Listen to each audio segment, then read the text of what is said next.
Have you ever found yourself lying in bed at night, wide awake, as thoughts swirl through your mind like a storm you can't calm? Maybe it's replaying a conversation from earlier, worrying about what you said, or going over a dozen what-if scenarios for tomorrow. That relentless hum of overthinking feels like a heavy weight on your chest. It's exhausting, isn't it? Yet somehow, no matter how much you tell yourself to stop, the thoughts just keep coming. Overthinking has a sneaky way of stealing moments from our lives. It clutters the present with worries about the past or fears of the future. It's the quiet voice that tells you, you should have done better, or what if everything goes wrong? It tricks you into believing that spinning those thoughts in your head will somehow solve the problem. But deep down, you know it doesn't. The more you think, the more tangled it all becomes. At first, overthinking might feel harmless, even productive. After all, isn't reflection a good thing? But when those thoughts spiral out of control, they become like quicksand. The harder you try to escape, the deeper you sink. And before you know it, you're caught in a cycle of doubt, anxiety, and second-guessing that drains your energy and steals your peace. Let's take a closer look at this by sharing a story that many of us can relate to. Meet Sarah. She's a hard-working professional who prides herself on being thorough. Sarah likes to have everything planned out, from her daily schedule to her 5-year goals. She's detail-oriented, ambitious, and a bit of a perfectionist. These traits make her great at her job, but they also come with a downside. One evening, after finishing an important presentation at work, Sarah couldn't shake the feeling that she had made a mistake. She thought back to a slide where she hesitated.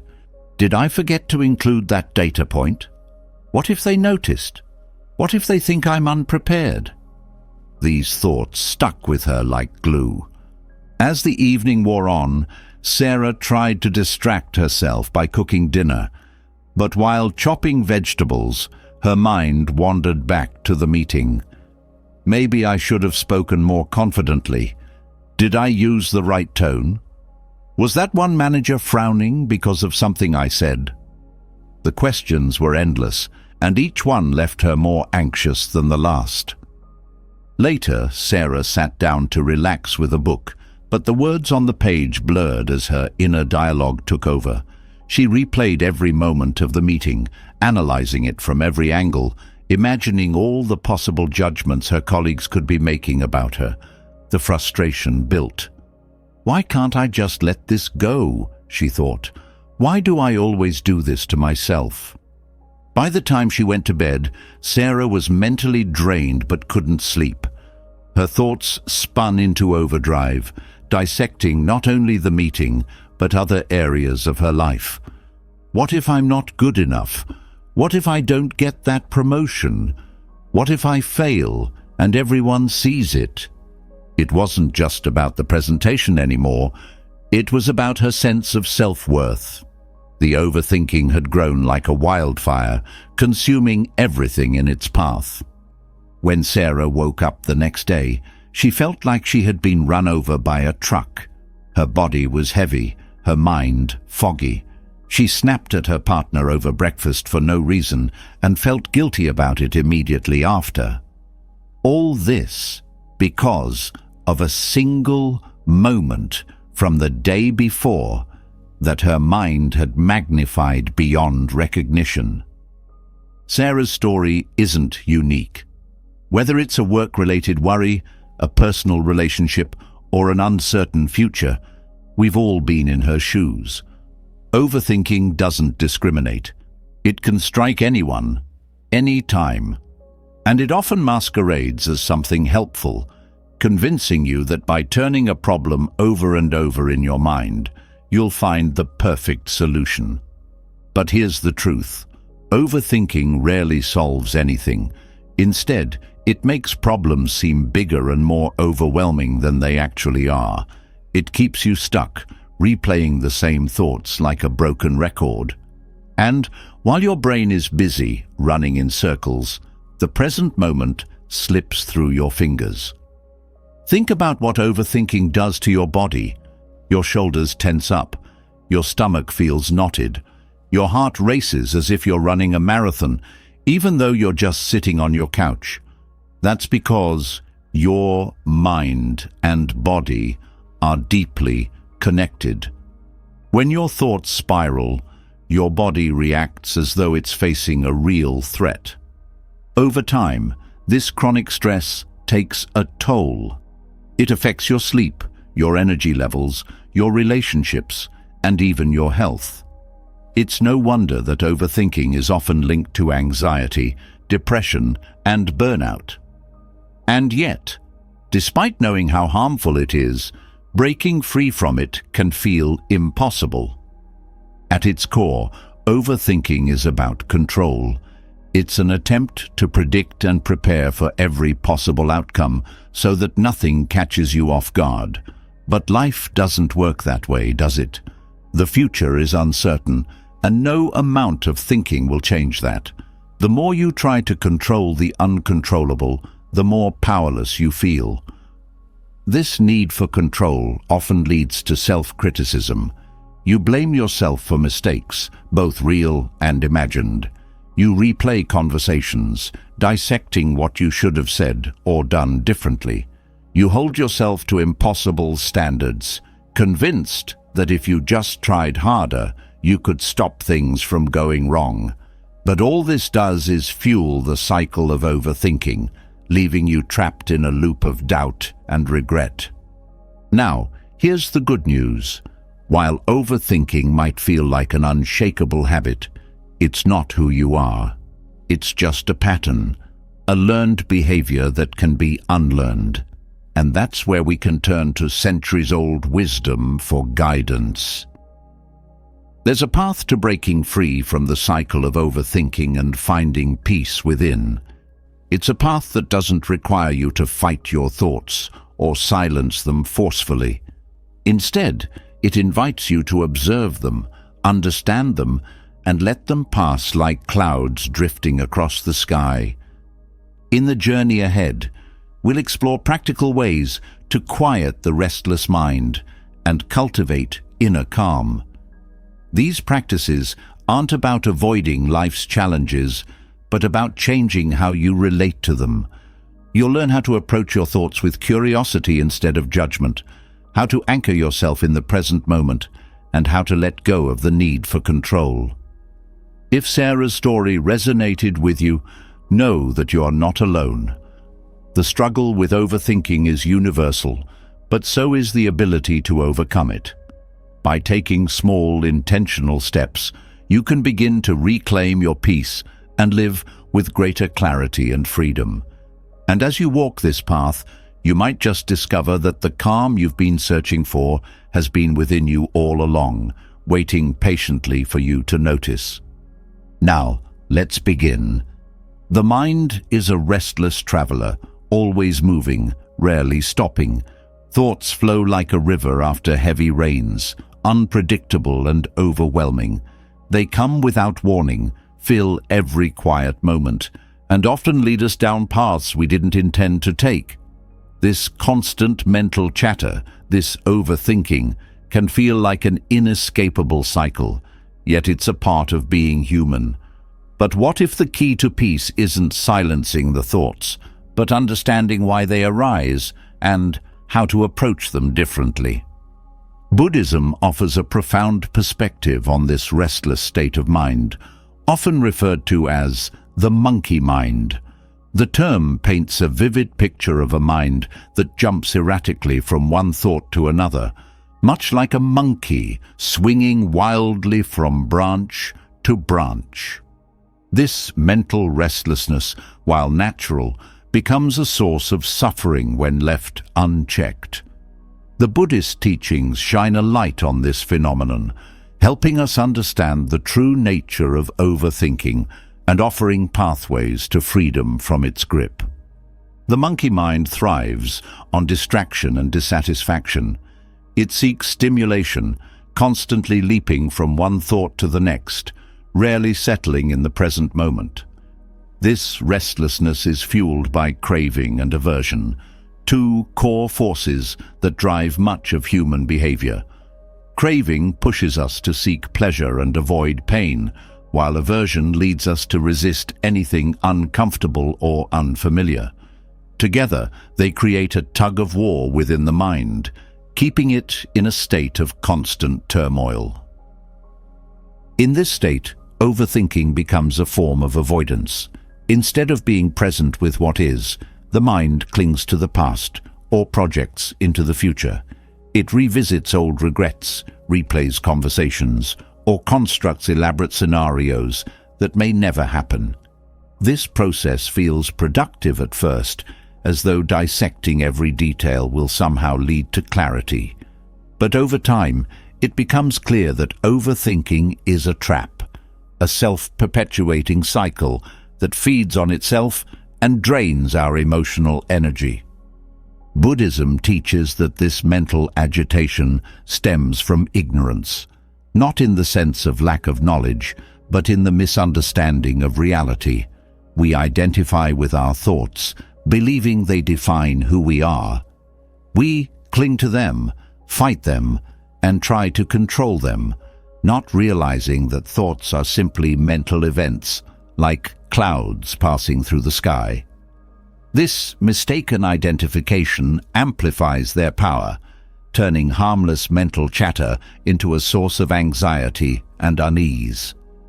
The key to breaking free lies in observing the monkey mind without judgment. In Buddhist practice, this is often referred to as mindfulness. Instead of getting caught up in thoughts, mindfulness teaches us to watch them as an impartial observer. When a thought arises, we recognize it for what it is, a transient mental phenomenon, and let it pass without attaching to it. This simple act of awareness creates space between the thinker and the thought, allowing us to see the mind's patterns with greater clarity. This practice isn't about stopping thoughts or suppressing them. In fact, trying to force the mind into stillness often has the opposite effect, making the monkey mind even more chaotic. Instead, it's about cultivating a sense of curiosity and compassion toward our mental activity.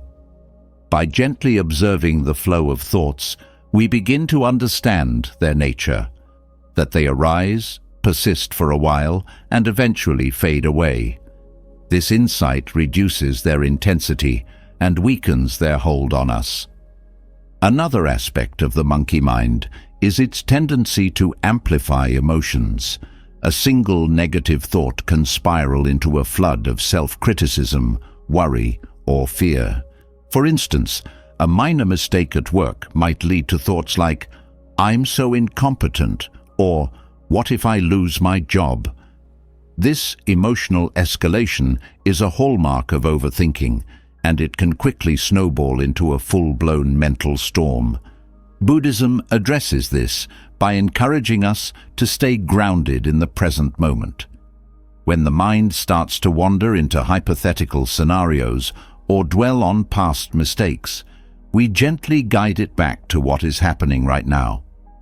This could be as simple as focusing on the sensation of the breath, the sounds around us, or the feeling of the ground beneath our feet.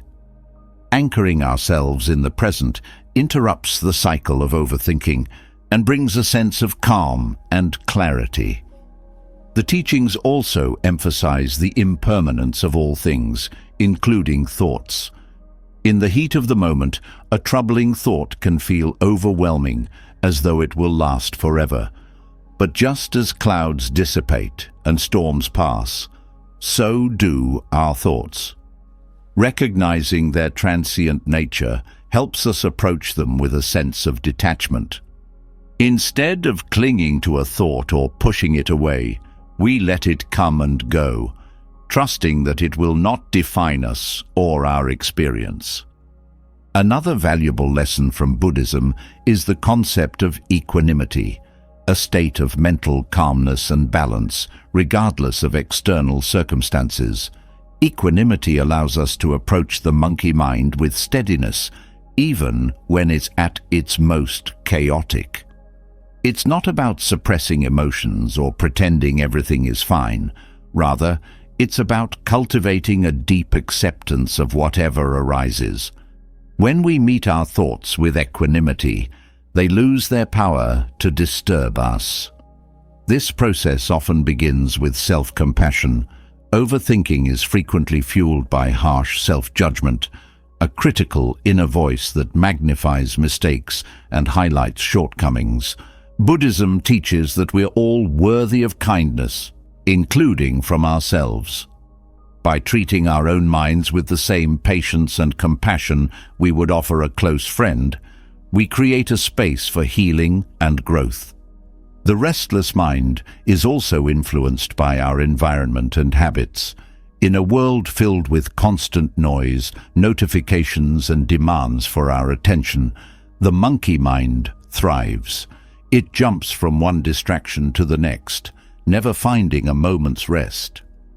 Buddhist teachings encourage us to create an environment of simplicity and mindfulness. This might mean reducing unnecessary distractions, setting aside time for quiet reflection, or engaging in activities that bring a sense of peace and fulfillment. Buddhism also offers a practical tool for taming the monkey mind: meditation. This ancient practice trains the mind to focus and observe without attachment. In meditation, we learn to sit with our thoughts without reacting to them. Over time, this practice strengthens our ability to remain present and reduces the grip of overthinking. It's like training a wild monkey to sit still, not through force, but through patience and gentle guidance. As we deepen our understanding of the monkey mind, we begin to see that it's not our enemy. It's simply a part of being human, a natural function of the brain that seeks to protect us by analyzing, predicting, and planning.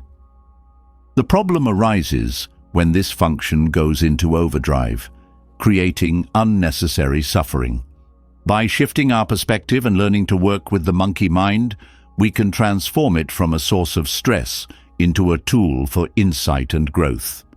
The restless mind is often compared to a candle flame flickering in the wind, easily disturbed and constantly shifting. But when we cultivate mindfulness, equanimity, and compassion, the flame becomes steady, shining brightly without wavering. This steadiness doesn't mean the wind stops blowing. Rather, it means we've learned to remain centered, regardless of the conditions around us. Through Buddhist teachings, we discover that the monkey mind doesn't need to be defeated. It needs to be understood. When we approach it with curiosity, patience, and compassion, it becomes a gateway to deeper self-awareness and inner peace. By embracing these practices, we step onto a path of freedom, not freedom from thoughts, but freedom from their power to control us. The mind, when left unchecked, can feel like a runaway train. Thoughts race, emotions swell, and before you know it, you're caught in a loop of analysis, judgment, and worry. Recognizing the nature of this mental restlessness is the first step to freedom, but understanding alone doesn't bring peace. It's what you do with that understanding that truly matters. This is where mindfulness becomes not just a concept, but a lifeline, a practice that transforms the way you relate to your thoughts and emotions. Mindfulness is not about silencing the mind or forcing calm. It's about learning to be with your thoughts as they are, without clinging to them or pushing them away. It invites you to observe the flow of mental activity with clarity and compassion, creating space between you and the storm inside. This practice doesn't mean you won't have difficult thoughts. Rather, it teaches you not to let those thoughts define your reality or dictate your actions. The heart of mindfulness lies in observing thoughts without judgment. It's a radical departure from the way most of us interact with our minds. Typically, when a thought arises, we react. We latch onto it, analyze it, and often spiral into a web of associated worries. For instance, a fleeting concern about an upcoming deadline might lead to thoughts about failure, fear of judgment, or doubts about your abilities. This cascade can feel overwhelming, but mindfulness interrupts the chain reaction by encouraging you to simply notice the thought without engaging with it. When you practice mindfulness, you begin to see your thoughts for what they are, passing phenomena rather than absolute truths. A thought like, "I'm not good enough," might initially feel heavy and all-encompassing, but through mindfulness, you can recognize it as just that, a thought. It doesn't have to hold power over you unless you give it that power. This recognition is liberating because it reminds you that you are not your thoughts. You are the observer of your thoughts. One of the most effective ways to cultivate this awareness is through focused attention, often centered on the breath. The breath serves as an anchor, a steady rhythm that grounds you in the present moment. When your mind starts to wander, as it inevitably will, you gently guide it back to the sensation of breathing. This act of returning to the breath again and again trains your mind to notice distractions without being swept away by them. In the beginning, this practice might feel frustrating. The mind resists stillness and clings to its habitual patterns of overthinking. But with patience, you'll start to notice subtle shifts. You might catch yourself in the middle of a thought spiral and choose to pause instead of following it deeper. This pause is powerful. It's where transformation begins. In that space between stimulus and response, you reclaim your freedom. Mindfulness also teaches you to approach your thoughts with curiosity rather than resistance. Instead of labeling a thought as good or bad, you simply observe it. Where does it come from? How does it feel in your body? What emotions accompany it? This process of inquiry softens the edges of difficult thoughts, allowing you to engage with them from a place of openness rather than fear. One of the most profound insights of mindfulness is that thoughts are not permanent. They arise, linger for a while, and eventually fade away. This impermanence is a cornerstone of Buddhist philosophy and a source of immense comfort. When you truly grasp that no thought lasts forever, you can approach even the most troubling ones with a sense of calm. They are like waves on the ocean, dynamic and ever-changing, but incapable of altering the ocean's depth and stillness. Through consistent mindfulness practice, you begin to notice patterns in your thinking.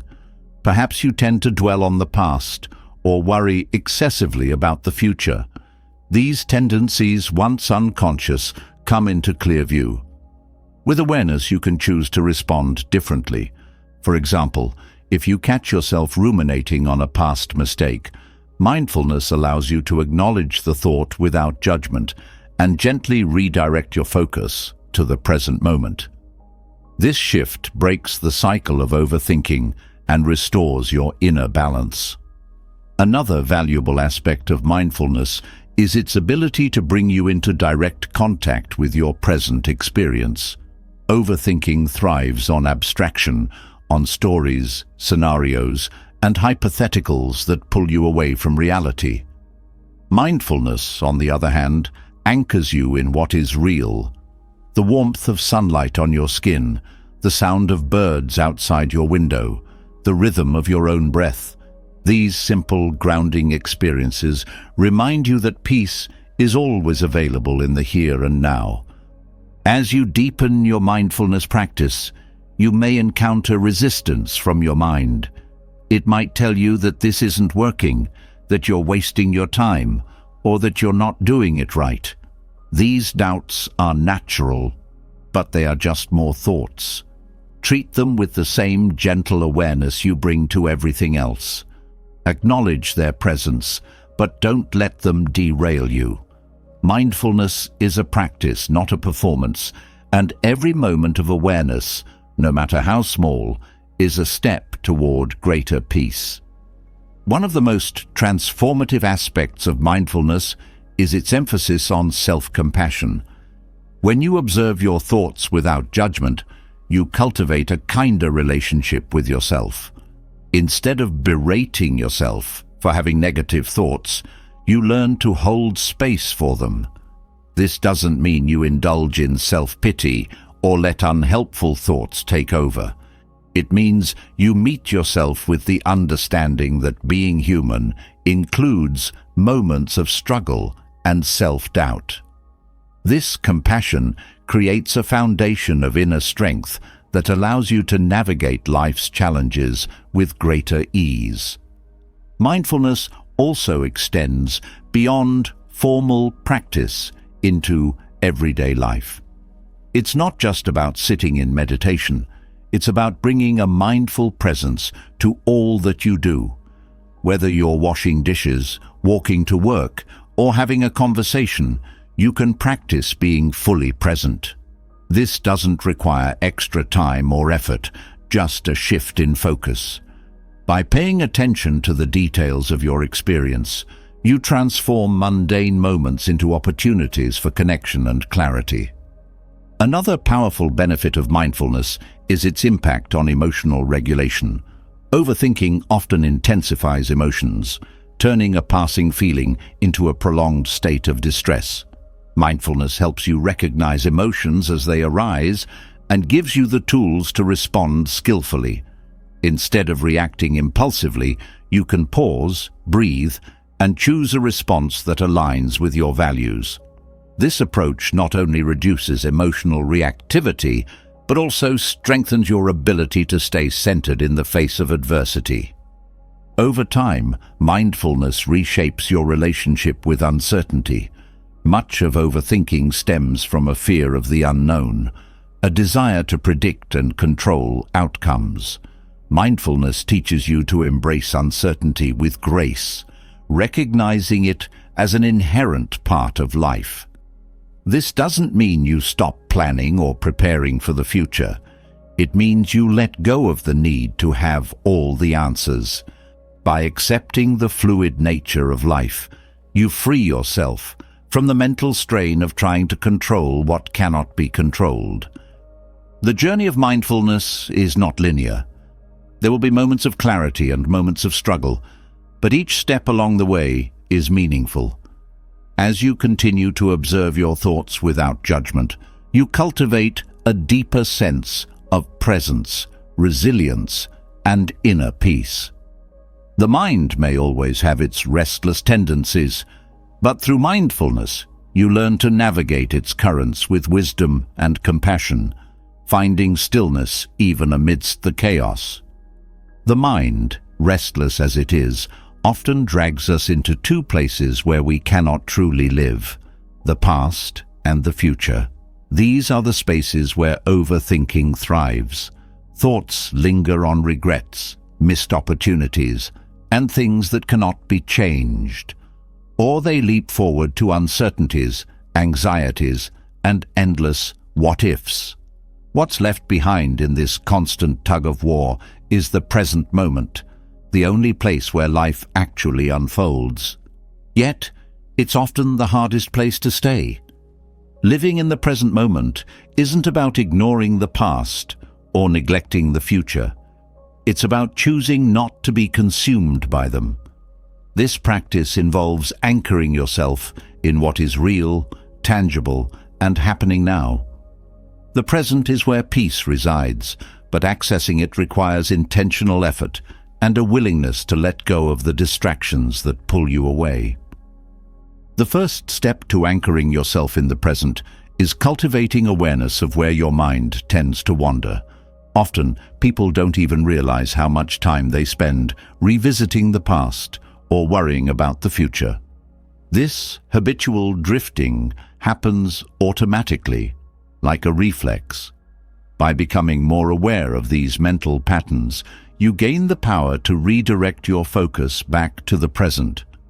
Awareness is the foundation, It's what brings clarity to where your thoughts are taking you. One technique for staying grounded in the present is using your senses as an anchor. The body is always in the now, even when the mind is elsewhere. Tuning into sensations like the feeling of your breath, the texture of an object in your hand, or the sounds in your environment pulls you back to the immediacy of your experience. These sensory details are simple yet powerful reminders that the present moment is rich and alive, even if your thoughts try to convince you otherwise. Another effective practice is identifying when you're caught in the grip of rumination or worry. Dwelling on the past often involves replaying events and wishing they had unfolded differently, but no amount of thinking can rewrite history. Similarly, worrying about the future creates scenarios in your mind that may never come to pass. When you notice these patterns, pause and gently remind yourself that the past is over, the future hasn't arrived, and your power lies in how you engage with this moment. Letting go of the past and future isn't an act of denial. It's an act of acceptance. Acceptance means acknowledging what has happened and what may come without letting it dominate your mind. For example, if you're carrying guilt over a mistake, acceptance allows you to recognize it, learn from it, and move forward. Without this step, you risk becoming stuck in a loop of self-recrimination that takes you further away from the present. Gratitude is another key to grounding yourself in the moment. When you take time to appreciate what is good and present in your life right now, your mind naturally shifts away from what's missing or what could go wrong. Gratitude transforms the present into a place of abundance rather than scarcity. It's as simple as noticing the warmth of the sun on your skin, the comfort of a familiar routine, or the kindness of a small gesture.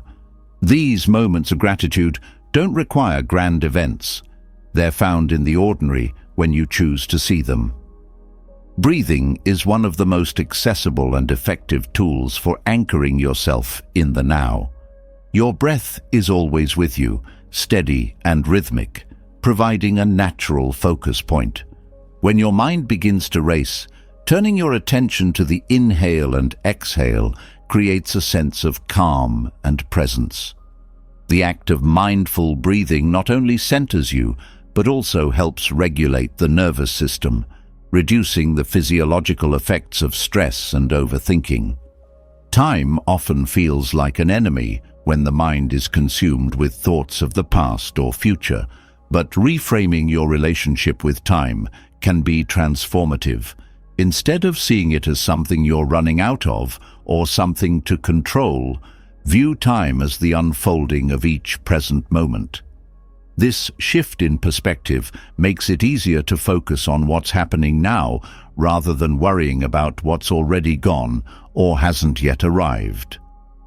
Learning to let go of the need for control is another essential element of living in the present. Much of the anxiety about the future comes from the belief that we can, or should, control every outcome. But control is an illusion. Life is unpredictable, and trying to manage every detail only adds to mental tension. Letting go doesn't mean giving up. It means trusting that you can handle whatever comes your way, one moment at a time. Distraction often pulls people out of the present, particularly in today's fast-paced, technology-driven world. Mindlessly scrolling through your phone, overcommitting to tasks, or filling every spare moment with noise can make it difficult to connect with the now. Setting boundaries with distractions, such as scheduling tech-free time or prioritizing meaningful activities, helps create space for mindfulness and presence. The practice of non-attachment, rooted in Buddhist philosophy, is also vital for staying in the present. Non-attachment doesn't mean you stop caring about things.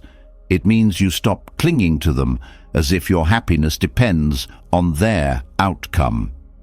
This mindset allows you to engage fully with what's happening without becoming overly invested in what it means or where it will lead.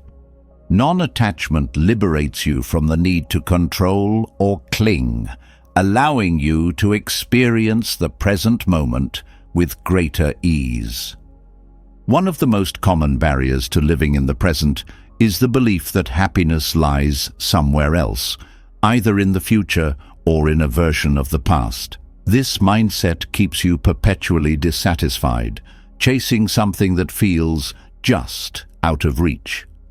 Buddhism teaches that contentment is found not in what you have or what you achieve, but in how you relate to this moment. By shifting your focus from external circumstances to internal awareness, you uncover a sense of peace that isn't tied to anything outside yourself. Engaging fully in your activities is another way to ground yourself in the present.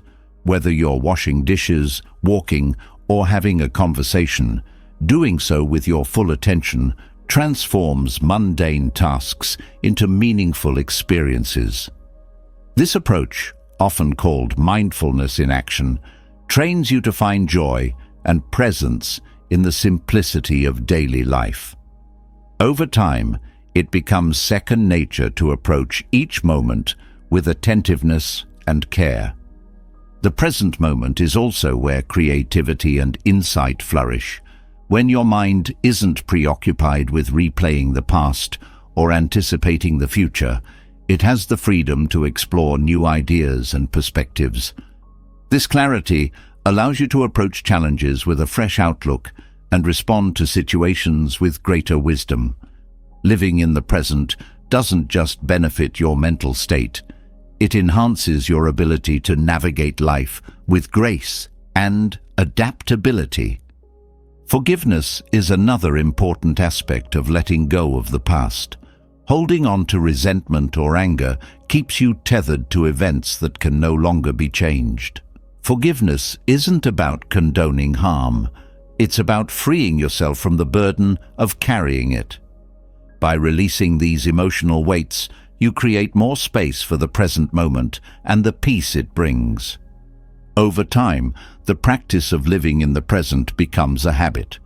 At first, it may require conscious effort to redirect your focus, but with consistency, it becomes a natural way of being. The mind learns to rest more easily in the now, finding comfort in the simplicity of what is, rather than the complexity of what was or could be. Living in the present moment is not about perfection or always feeling calm. It's about choosing, again and again, to come back to this moment, no matter how many times you drift away. It's about building a relationship with the here and now, one that is rooted in awareness, acceptance, and gratitude. And in doing so, you unlock the peace that has always been within reach, waiting patiently for your attention. The pull of the past and the push of the future often leave us disconnected from the present, but as we explored, anchoring ourselves in the here and now offers a refuge from the storms of overthinking. While mindfulness helps us build this foundation, the root causes of our mental restlessness often run deeper. To truly understand and transform this struggle, we must delve into the teachings that reveal the origins of suffering itself, the Four Noble Truths. These timeless insights hold the key to understanding why overthinking takes hold and how liberation from its grasp is possible. The Four Noble Truths begin with a universal reality. Suffering, or dukkha, is an inevitable part of life. This isn't a bleak perspective, but a truthful acknowledgement of the human condition. Overthinking is one of the many ways this suffering manifests. The mind, restless and unsatisfied, fixates on what it cannot change or control. Thoughts about the past breed regret, while those about the future cultivate anxiety.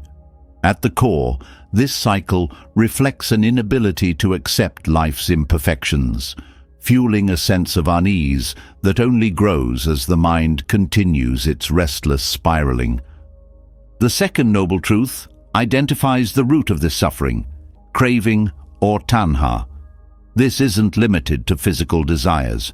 It extends to our mental patterns. The mind craves clarity, resolution, and certainty. But life rarely provides these in the ways we expect. Overthinking feeds on this craving. The mind clings to thoughts, dissecting and analyzing them, believing that somewhere within lies the solution. This craving creates attachment, making thoughts feel heavier and more significant than they are. Instead of flowing freely, they stick, turning into burdens we carry endlessly. This clinging is a form of resistance. The mind resists the idea that not everything can be solved, that some questions will remain unanswered. Overthinking thrives in this resistance, pulling us deeper into its grip. However, the second noble truth offers clarity. The root of the problem isn't the thoughts themselves, but the mind's attachment to them. When we begin to see this attachment clearly, we can start loosening its hold. The third noble truth is a beacon of hope. Suffering can cease. This cessation doesn't mean life becomes perfect or free from challenges. Rather, it signifies the possibility of freedom from the cycle of craving and attachment. When the mind lets go of its need to control, to know, to fix, it finds peace. Thoughts lose their power to overwhelm, and overthinking no longer dominates our mental landscape. This freedom isn't something distant or unattainable. It begins the moment we choose to let go of the need to wrestle with every thought. The path to this liberation is outlined in the fourth noble truth, the Eightfold Path. This path isn't just a guide for philosophical reflection. It's a practical framework for transforming how we live and think. It begins with right view, the understanding that life is impermanent and interconnected. Overthinking often distorts our perception, making problems seem larger or more dire than they are. Right view helps us see clearly, cutting through the fog of mental noise to focus on what truly matters. Right intention follows, emphasizing the importance of setting a direction for the mind. This isn't about forcing ourselves to stop overthinking, but about nurturing an inner resolve to seek clarity and peace. Intention acts as the compass guiding the mind away from unproductive mental loops and toward constructive, calming practices. It's a gentle but firm reminder of the direction we wish to take. Right speech applies mindfulness to the way we communicate, both internally and externally. Overthinking often spills into our words, leading to over-explaining, rehashing, or speaking impulsively. Practicing right speech means speaking with purpose, clarity, and kindness. This reduces the mental chaos that arises when we replay conversations or worry about how we're perceived. Right action and right livelihood extend this mindfulness to our choices and daily lives. When our actions align with our values, the mind feels more at ease. Overthinking often stems from internal conflict, when what we do doesn't reflect what we believe. Living authentically reduces this dissonance, allowing the mind to rest more easily. Right effort is one of the most transformative elements of the path, especially for those prone to overthinking. It involves consciously redirecting the mind from unwholesome habits to wholesome ones. Overthinking feeds on energy and attention. By intentionally focusing on practices that cultivate peace, such as gratitude or acts of kindness, we weaken the patterns that sustain overthinking. Right mindfulness, as explored earlier, is the practice of observing thoughts without judgment. This awareness helps us step back from the whirlwind of overthinking and see thoughts for what they are: temporary mental events. Mindfulness creates space between the thinker and the thought, making it easier to respond rather than react. Right concentration strengthens this ability to stay present. The scattered energy of overthinking is gathered and focused through meditation and other contemplative practices. Concentration trains the mind to rest in stillness, even in the face of uncertainty. This calm focus acts as a counterbalance to the restless nature of overthinking, providing a stable foundation for peace. Together, the Four Noble Truths and the Eightfold Path provide a profound framework for understanding and overcoming overthinking. They teach us that the mind's tendency to cling, resist, and crave lies at the heart of mental suffering. By shifting our relationship with these habits, we uncover a deeper capacity for clarity and freedom. Overthinking becomes not an insurmountable problem, but an opportunity to practice awareness, letting go, and compassion. This journey isn't about eradicating thoughts or achieving a perfect state of mind. It's about learning to live with the mind as it is, while steadily cultivating the tools to navigate its challenges with wisdom. Each step on this path is an invitation to discover the stillness that exists beneath the surface of the mind, a stillness that has always been there, waiting patiently to be noticed. Recognizing the root causes of overthinking through the lens of the Four Noble Truths opens a door to profound insight. However, understanding alone isn't enough to dissolve the grip of repetitive and negative thoughts. The next step is learning to loosen that grip, to practice non-attachment and cultivate the art of letting go. This isn't about dismissing your thoughts or forcing them away, but about changing how you hold them. Thoughts, like fleeting clouds, are not meant to be clung to. Yet, the mind often treats them as if they were solid and permanent. Learning to release this attachment brings a profound sense of mental freedom. Attachment to thoughts stems from identification. When a thought arises, the mind often assumes ownership. This is my thought, or this thought defines me. Negative thoughts in particular can feel deeply personal, as if they reveal something essential about who we are. This identification fuels overthinking because it creates a need to resolve or control the thought. Letting go begins with recognizing that thoughts are not who you are. They are events in the mind, passing through like waves on an ocean. They have no inherent power beyond what you give them. One of the most significant steps in practicing non-attachment is learning to observe your thoughts as an impartial witness. Instead of engaging with a thought, you simply notice it. Where does it come from? How does it make you feel? Does it linger, or does it fade quickly? This process of observation creates space between you and the thought, weakening its intensity. It's like standing on a riverbank watching the current flow by, rather than jumping into the water and being carried away. Releasing attachment doesn't mean ignoring your thoughts or pretending they don't exist. It means acknowledging them without judgment. Often, the act of labeling a thought, "This is a worry," or "This is self-doubt," is enough to reduce its grip.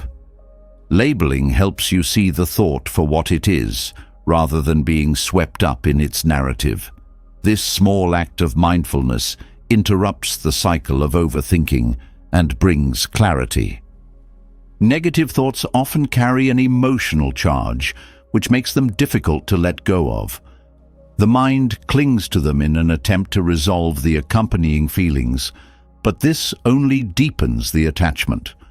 One way to release this emotional charge is through compassionate self-awareness. Instead of criticizing yourself for having negative thoughts, approach them with kindness. Remind yourself that these thoughts are natural, a product of the mind's tendency to overanalyze. Self-compassion softens the inner dialogue, making it easier to let go. Another key aspect of non-attachment is understanding impermanence.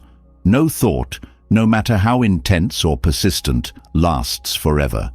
When you observe your thoughts with this awareness, you realize that they will pass on their own if you don't feed them with attention.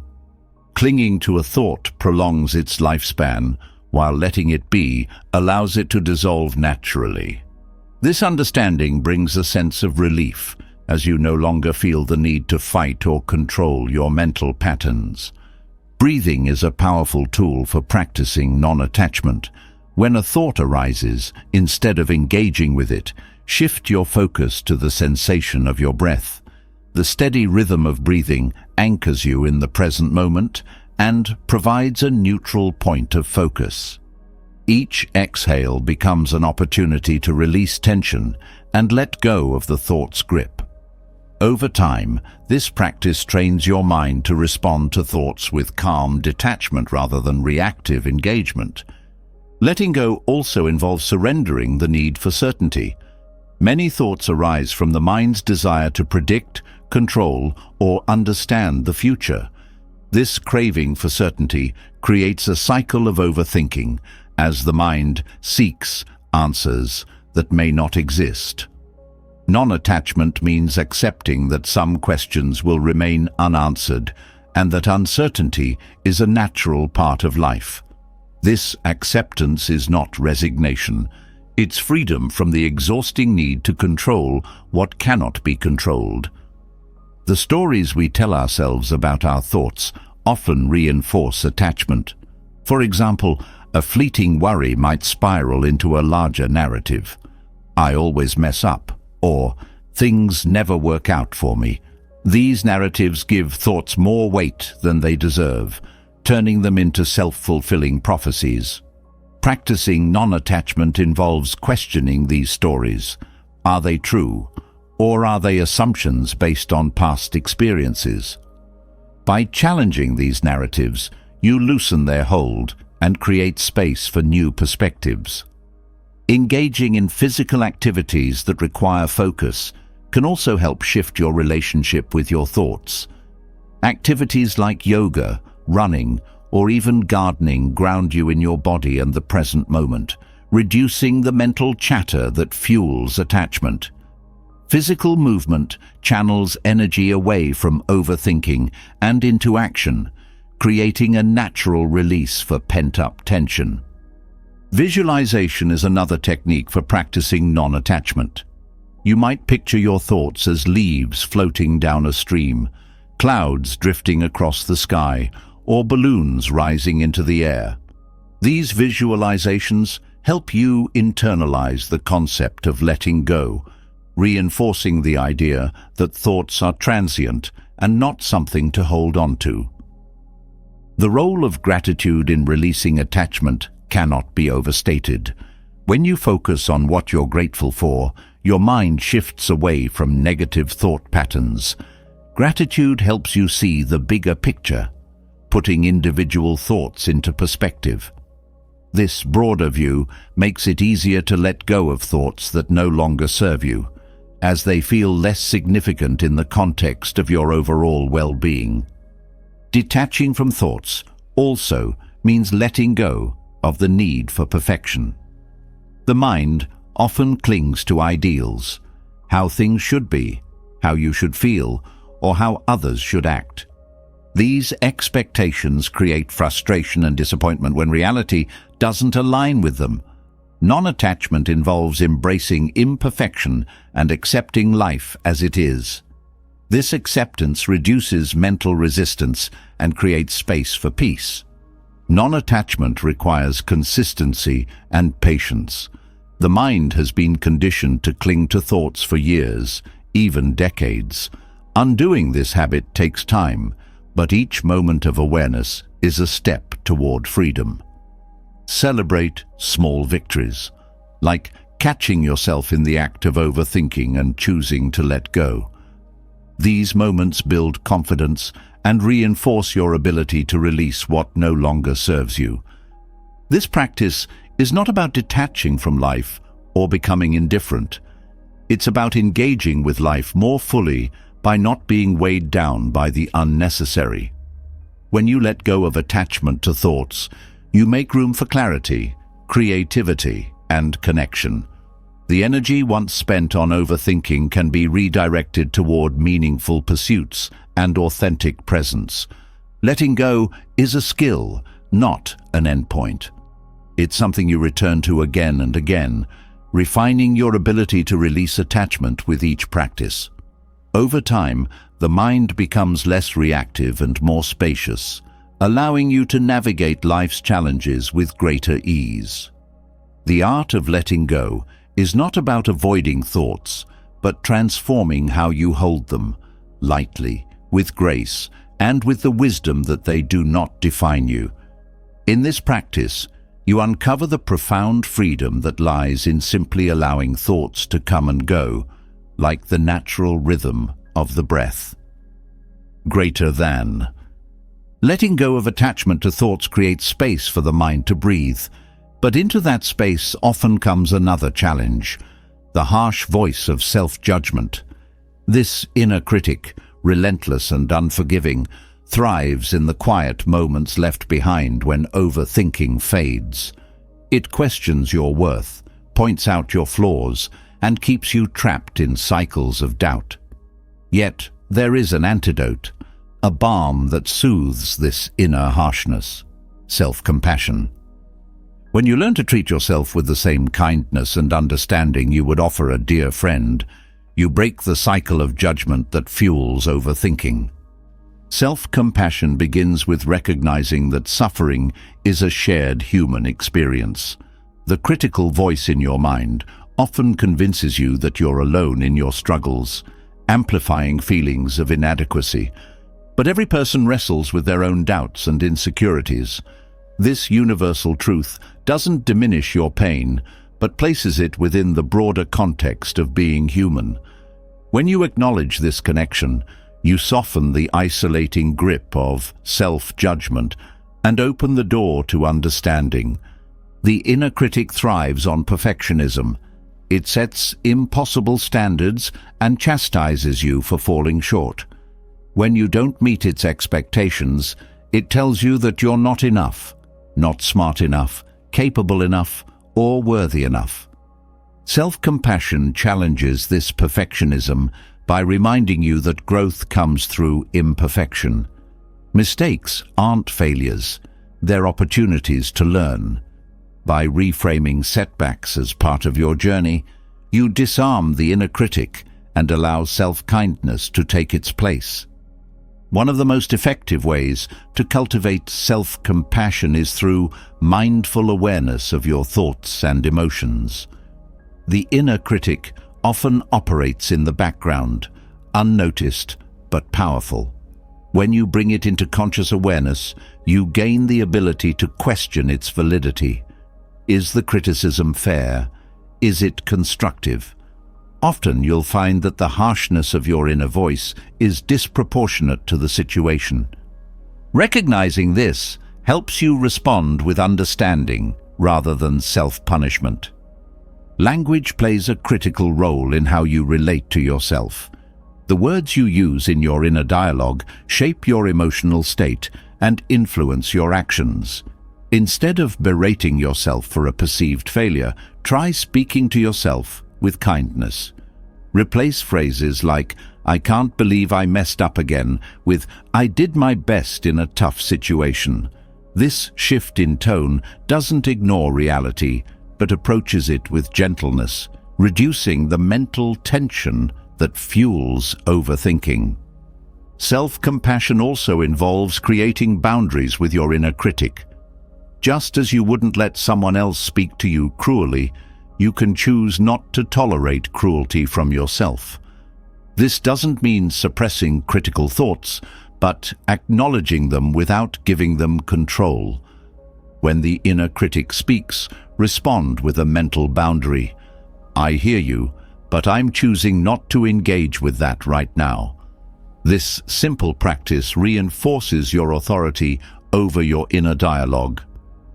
Your relationship with yourself is shaped by your past experiences, particularly those involving failure or rejection.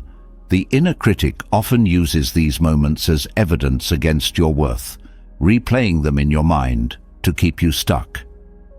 Self-compassion involves revisiting these memories with a new perspective. Instead of focusing on what went wrong, reflect on what you've learned and how you've grown. This practice transforms painful experiences into sources of wisdom and resilience. Embracing self-compassion doesn't mean ignoring accountability. It's not about letting yourself off the hook or avoiding responsibility. Instead, it's about holding yourself accountable with kindness rather than criticism. When you approach mistakes with curiosity instead of judgment, you create space for improvement without the burden of shame. This shift empowers you to make better choices in the future without being weighed down by regret. The physical body often bears the brunt of self-judgment. Stress from overthinking and self-criticism manifests as tension, fatigue, or even illness. Practicing self-compassion extends to caring for your body as well as your mind.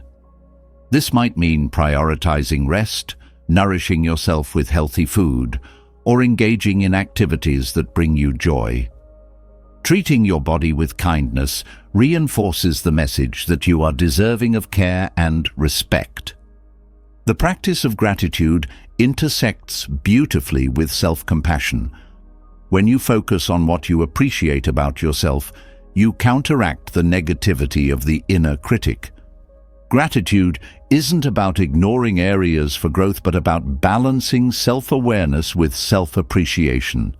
Take time to acknowledge your strengths, achievements, and the qualities that make you unique. This practice builds a foundation of self-worth that helps you navigate challenges with greater confidence. Mindfulness plays a central role in cultivating self-compassion. When you observe your thoughts and feelings without judgment, you create a safe space for emotional exploration. This non-judgmental awareness allows you to sit with discomfort without adding layers of criticism or shame. Over time, mindfulness teaches you to approach your inner world with curiosity and kindness, strengthening your ability to respond to challenges with resilience. The concept of self-forgiveness is another cornerstone of self-compassion. Holding on to guilt or regret weighs heavily on the mind, keeping you trapped in cycles of self-judgment. Forgiveness doesn't mean condoning harmful actions. It means releasing the emotional grip they have on you. By forgiving yourself, you free up mental and emotional energy to focus on growth and healing. Relationships often reflect your relationship with yourself. When you're harsh and critical internally, it's easier to project that negativity onto others. Conversely, cultivating self-compassion enhances your ability to empathize and connect. When you treat yourself with kindness, you model that behavior in your interactions, fostering deeper and more supportive relationships. This interconnectedness reinforces the importance of self-compassion not just for your well-being, but for the well-being of those around you. Self-compassion requires patience and practice. The habits of self-judgment and criticism are deeply ingrained and won't change overnight. Start small with simple acts of kindness toward yourself, a moment of rest, a word of encouragement, or a mindful pause when the inner critic arises. Each act strengthens the habit of self-compassion, gradually replacing the harshness of self-judgment with the warmth of understanding. The benefits of self-compassion extend far beyond easing overthinking. It cultivates a sense of inner peace and stability, allowing you to face life's uncertainties with greater courage. It builds resilience, helping you bounce back from setbacks without losing confidence in your ability to grow. And it deepens your connection to yourself, fostering a relationship of trust and kindness that supports you in every aspect of life. Breaking the cycle of self-judgment isn't about erasing the inner critic entirely, but about transforming your relationship with it. When you meet self-criticism with compassion, you take its power away. You remind yourself that you are human, imperfect, and worthy of kindness, regardless of your flaws. In this space of understanding, overthinking loses its fuel, and you find the freedom to live with greater clarity and purpose. Self-compassion quiets the inner critic and creates space for emotional balance, but sustaining that harmony often feels like walking a tightrope. On one side lies the risk of overthinking, a constant need to analyze and control. On the other, the temptation to disengage entirely, letting apathy take over as a form of self-protection. Both extremes lead to disconnection from yourself, from the present, and from peace. Buddhism offers a way to navigate this tension through the principle of the middle way, a practice of balance that nurtures both clarity and calm without falling into the traps of rigidity or avoidance. The middle way is not about compromise, but alignment. It teaches that neither indulgence nor suppression leads to lasting peace. Overthinking arises when the mind leans too heavily into rational thought, attempting to solve or control everything through relentless analysis. Apathy, on the other hand, is the withdrawal that happens when the effort becomes overwhelming. The middle way invites you to find a space where you engage with life thoughtfully but without becoming consumed by it, a state where rationality serves you rather than controls you. One of the keys to the middle way is recognizing the interplay between your thoughts and emotions. Overthinking often tries to solve emotional discomfort through logic, as if organizing your thoughts could untangle your feelings. This approach leads to frustration, as thoughts and emotions operate on different levels. The middle way suggests meeting emotions with awareness rather than logic, allowing them to exist without demanding they make sense.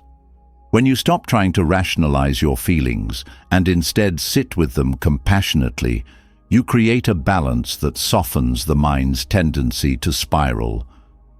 The principle also challenges the mind's binary thinking. Overthinking thrives on all or nothing perspectives, success or failure, right or wrong, certainty or chaos. These rigid categories narrow your view and amplify stress. The middle way encourages a broader perspective, one that acknowledges nuance and complexity. For example, a setback doesn't mean failure. It's a single moment in a larger journey. This perspective reduces the mental intensity that fuels overthinking and brings a sense of proportion to life's challenges. Balancing rational thought and inner peace requires a conscious relationship with your thoughts. Rationality is a powerful tool, but when left unchecked, it can dominate your mental space. The middle way teaches that thoughts should be used as tools, not masters. Instead of letting your mind race unchecked, practice choosing which thoughts to engage with and which to release. This discernment transforms your thinking from an uncontrollable flood into a steady, manageable stream. Another aspect of the middle way is its focus on intentional action. Overthinking often keeps you stuck in your head, delaying decisions out of fear or uncertainty. Apathy, conversely, leads to inaction because effort feels pointless. The middle way advocates for thoughtful, deliberate steps forward. It's not about knowing the full path before you begin, but about taking one step at a time with mindfulness and purpose. This approach brings clarity to decision-making, reducing the mental clutter of excessive planning or avoidance. Equally important is the practice of letting go of extremes in your expectations. Perfectionism feeds overthinking, while resignation feeds apathy. The middle way teaches that balance lies in embracing imperfection as part of life. Instead of striving for flawlessness, focus on growth and learning. This mindset not only reduces the pressure to overanalyze, but also nurtures self-compassion as you come to accept yourself and your circumstances as works in progress. Engaging fully with the present moment is another cornerstone of the middle way. Overthinking pulls you into the future, while apathy keeps you disconnected from the present.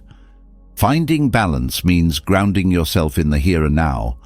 Mindfulness practices, like focusing on your breath or observing your surroundings, help anchor you to what is real and immediate.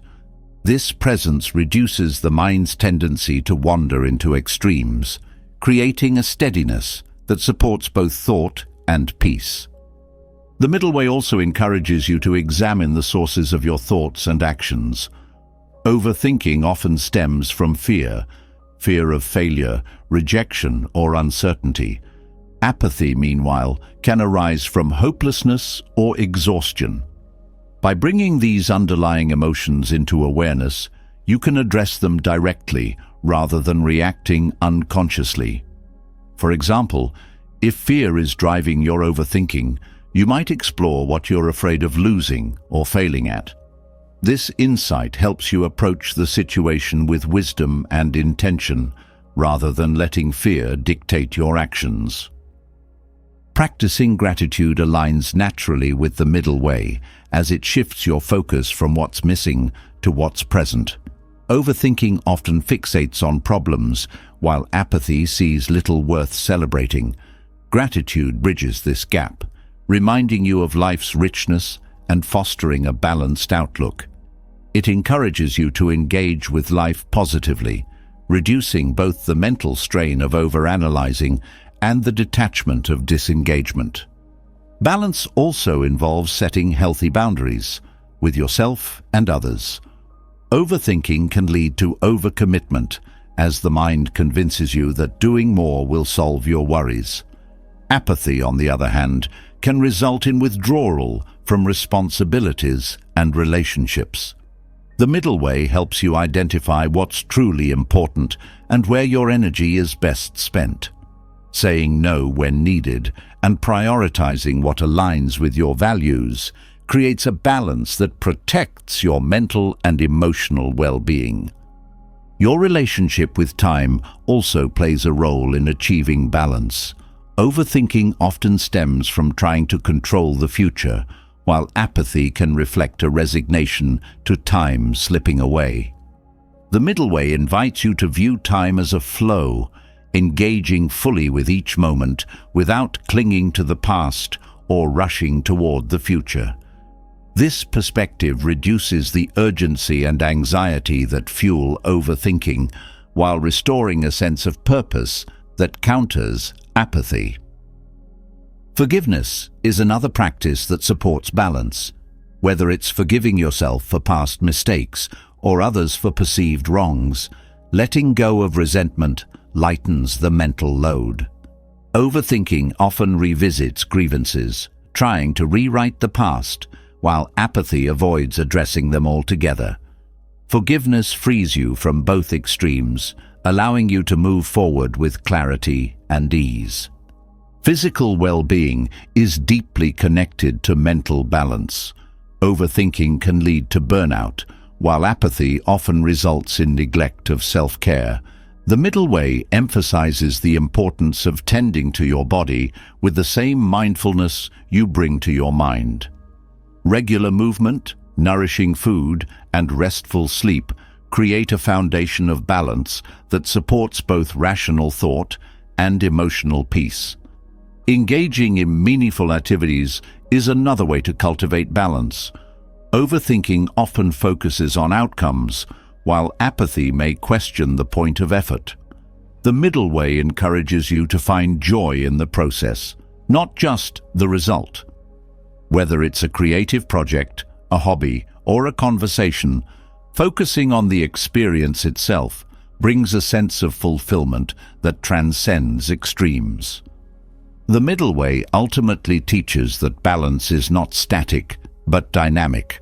Life is constantly changing, and so is your mental state. Some days may lean toward overthinking, while others drift into apathy.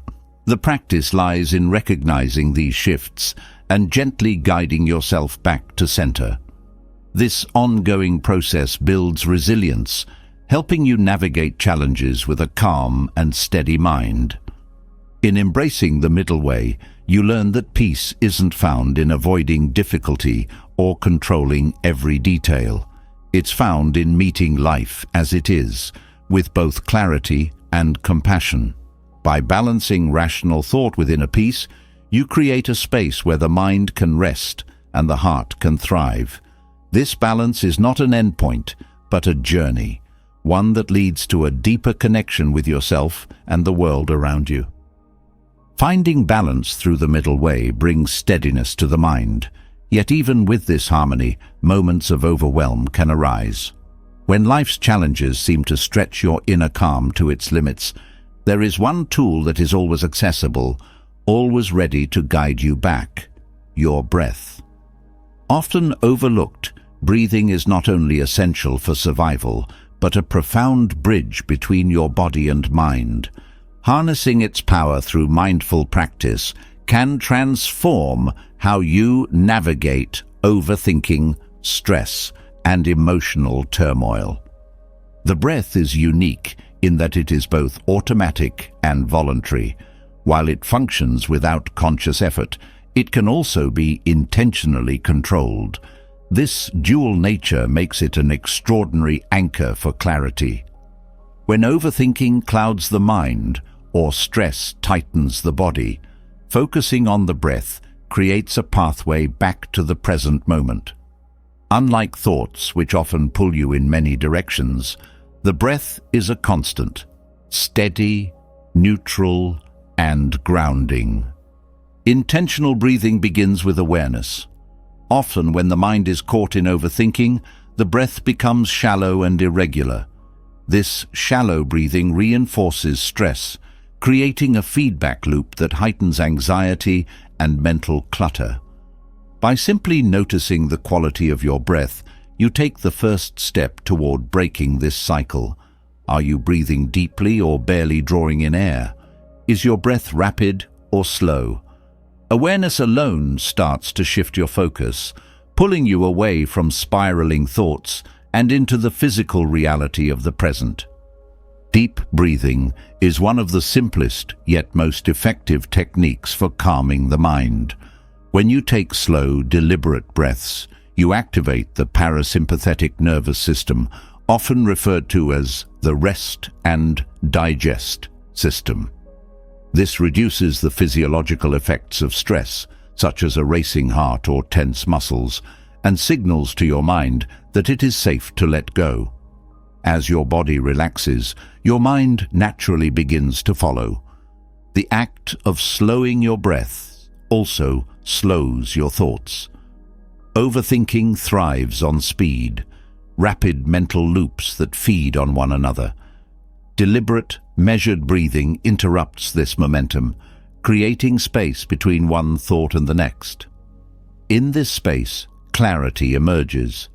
You may find that a problem that seemed overwhelming a moment ago now feels more manageable, simply because your mind has been given the chance to pause and reset. Rhythmic breathing is another powerful practice for promoting calm and focus. Techniques like box breathing, where you inhale for 4 counts, hold for 4 counts, exhale for 4 counts, and hold again for 4 counts, create a steady rhythm that the mind can easily follow. This rhythm acts as a mental metronome, helping to quiet mental chatter and bring your attention to the present. It also fosters a sense of control, reminding you that even in moments of chaos, your breath is something you can regulate. Focusing on the breaths also shifts your perspective on thoughts themselves. When you concentrate on the sensation of breathing, the cool air entering your nostrils, the rise and fall of your chest, you realize that thoughts Like the breath, come and go. They are transient, impermanent. This realization helps you detach from overthinking as you begin to see thoughts not as fixed realities, but as passing phenomena. Mindful breathing is not limited to sitting in stillness. It can be integrated into daily life, offering a way to stay grounded even in the midst of activity. For example, during a stressful meeting or while navigating a challenging conversation, pausing to take a few deep breaths can help you respond with clarity instead of reacting impulsively. These moments of intentional breathing act as micro-reset points, preventing the buildup of tension that leads to overwhelm. Breathing practices can also be tailored to your emotional state. For instance, if you're feeling anxious, extending the exhale longer than the inhale helps calm the nervous system. Inhaling for 4 counts and exhaling for 6 counts is a simple yet effective way to reduce anxiety. On the other hand, if you're feeling sluggish or unmotivated, focusing on deep, energizing inhales can reinvigorate both body and mind. The adaptability of breathing techniques makes them a versatile tool for maintaining mental and emotional balance. The connection between the breath and the mind is further reinforced through visualization. Pairing your breath with imagery, such as picturing stress leaving your body with each exhale, or imagining a sense of calm entering with each inhale, amplifies the effects of mindful breathing. Visualization engages the mind in a positive way, redirecting its focus from overthinking to the sensations and images associated with relaxation. Breathing also bridges the gap between awareness and acceptance. Overthinking often arises from resistance to uncertainty, discomfort, or imperfection. When you focus on your breath, you practice acceptance in its simplest form, allowing the inhale and exhale to flow naturally without forcing or resisting. This practice translates into a broader mindset of allowing life to unfold as it is, reducing the mental tension that fuels overthinking. Group practices, such as guided breathing exercises or breathwork sessions, can further enhance your connection to this tool. Sharing the experience with others not only deepens your practice, but also fosters a sense of community and support.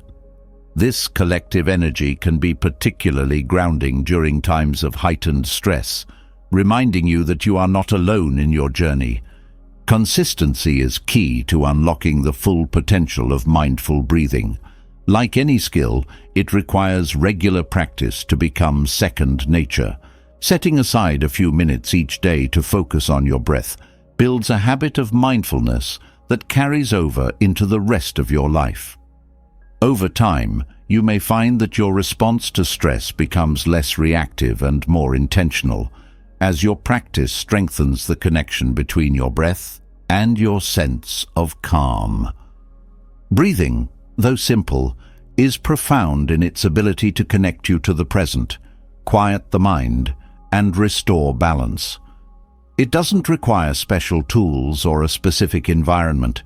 It's always with you, accessible in every moment. By cultivating a relationship with your breath, you not only interrupt the patterns of overthinking, but also create a foundation for lasting peace and clarity. This quiet power, hidden in something so ordinary, becomes a gateway to extraordinary transformation. The breath has a way of anchoring us in the present, offering clarity and calm amid the storm of thoughts. Yet, while breathing serves as a gateway to stillness, meditation takes this practice further, guiding the mind into a deeper state of peace. Meditation is not about silencing the mind completely or forcing thoughts to disappear.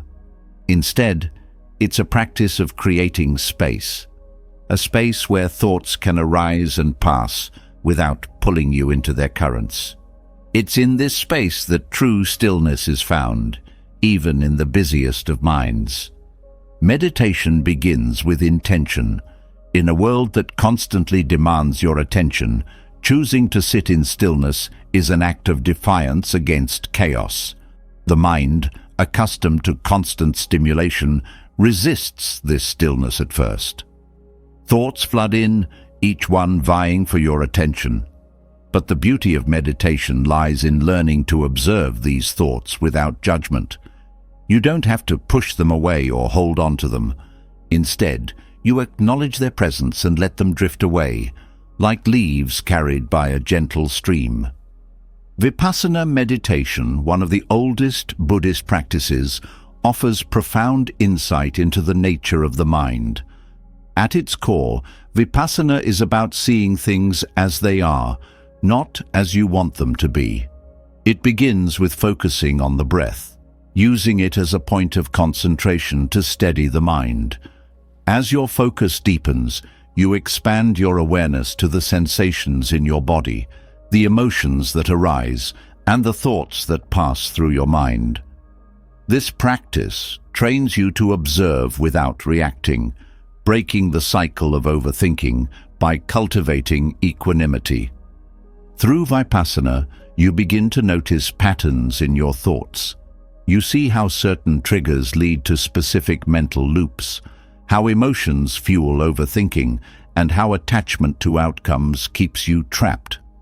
This awareness is transformative. By observing these patterns without judgment, you weaken their grip on your mind. Over time, you develop the ability to respond to life with clarity and calm, rather than reacting impulsively. One of the most powerful aspects of meditation is its ability to create distance between you and your thoughts. Overthinking often feels overwhelming because it blurs the boundary between the thinker and the thought. Meditation re-establishes this boundary, helping you see that thoughts are not facts. They are fleeting mental events. This shift in perspective reduces their intensity and allows you to engage with them more skillfully.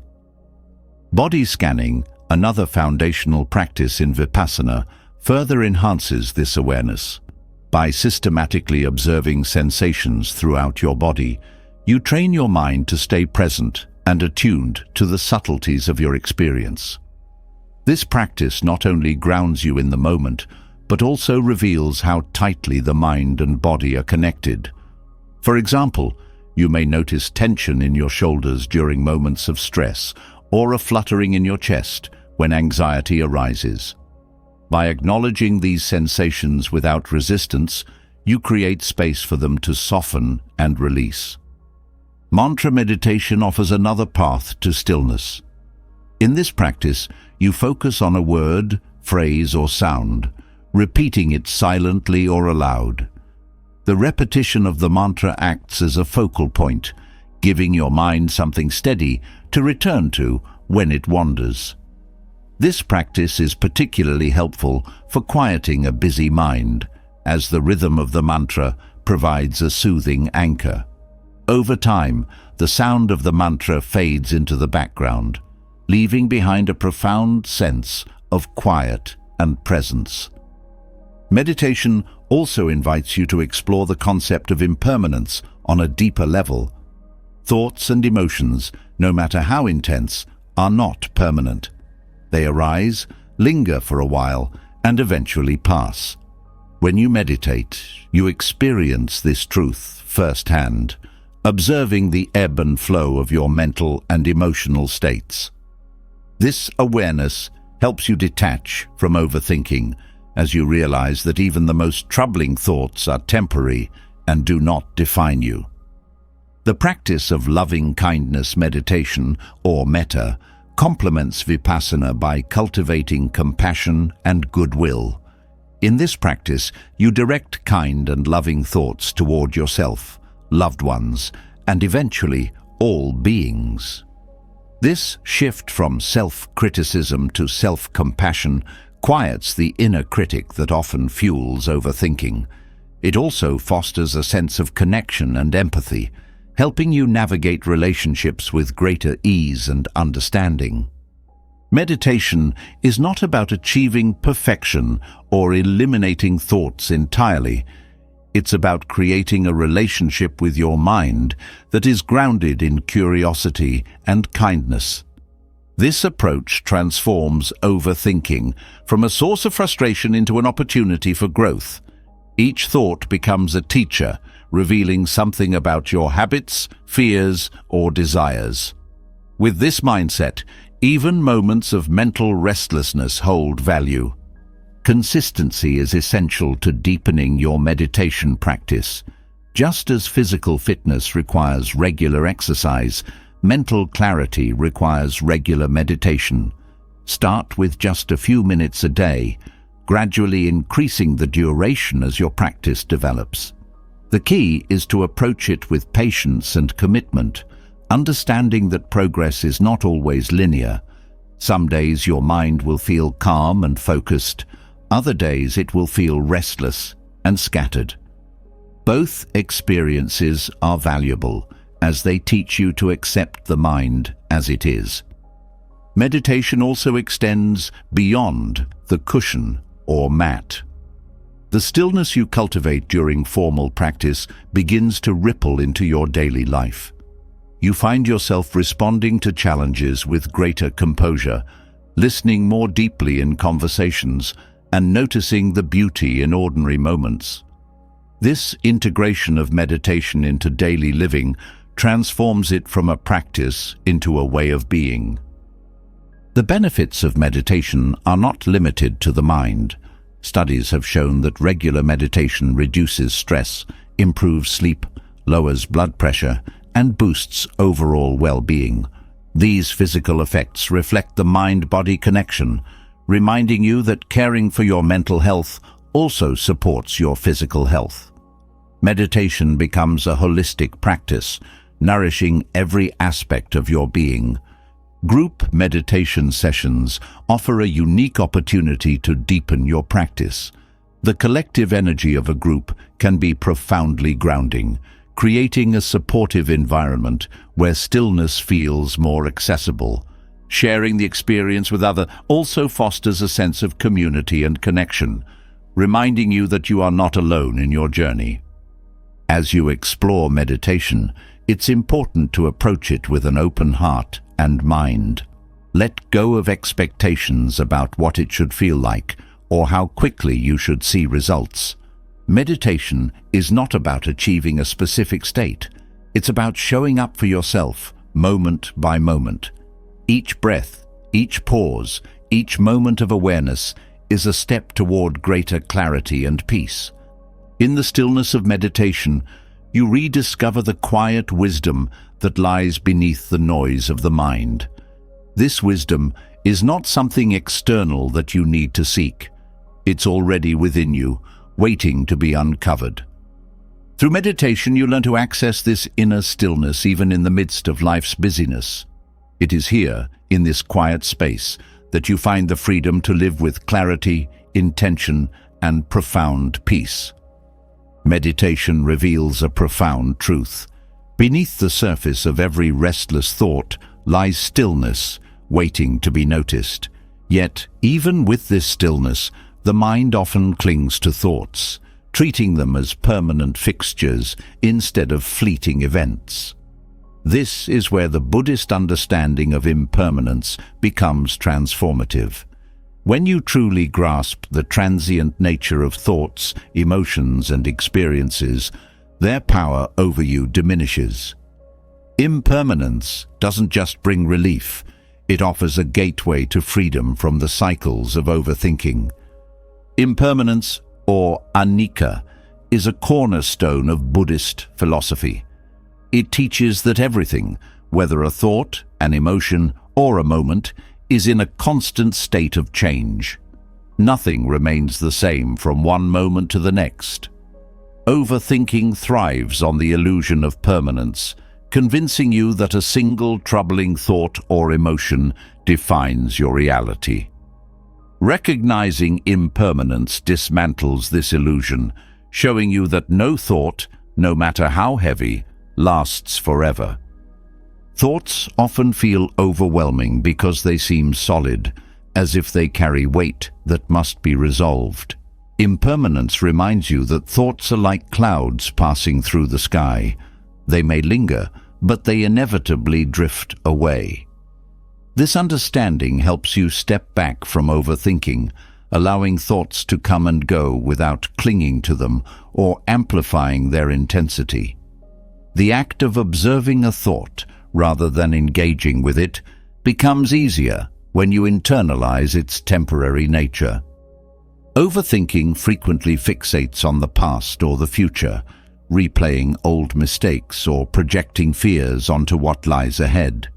Impermanence disrupts this pattern by grounding you in the present moment, where thoughts are simply part of the flow of experience. The realization that the past is gone and the future has not yet arrived brings perspective. It helps you see that clinging to what cannot be changed or controlled only creates unnecessary suffering. This perspective extends to emotions, which are often closely tied to overthinking. When you feel anxious, angry, or sad, these emotions can feel endless, as if they will consume you forever. Impermanence reminds you that emotions, like thoughts, are transient. They rise, peak, and fade, following a natural rhythm. Instead of resisting or trying to suppress these feelings, you can acknowledge them with the confidence that they too will pass. The concept of impermanence also helps reduce the intensity of perfectionism, a common driver of overthinking. Perfectionism arises from the belief that outcomes must be flawless and lasting. Recognizing that all achievements, no matter how significant, are temporary, allows you to focus on the process rather than the outcome. This shift in focus reduces the pressure to overanalyze every decision or action, freeing you to engage with life more fully. Impermanence doesn't just apply to thoughts and emotions. It encompasses all aspects of life. Relationships, possessions, and even physical health are subject to change. While this reality may initially seem unsettling, it also brings a profound sense of liberation. When you accept that nothing is permanent, you stop clinging to what is beyond your control. This acceptance creates space for gratitude as you learn to appreciate moments and connections without the fear of losing them.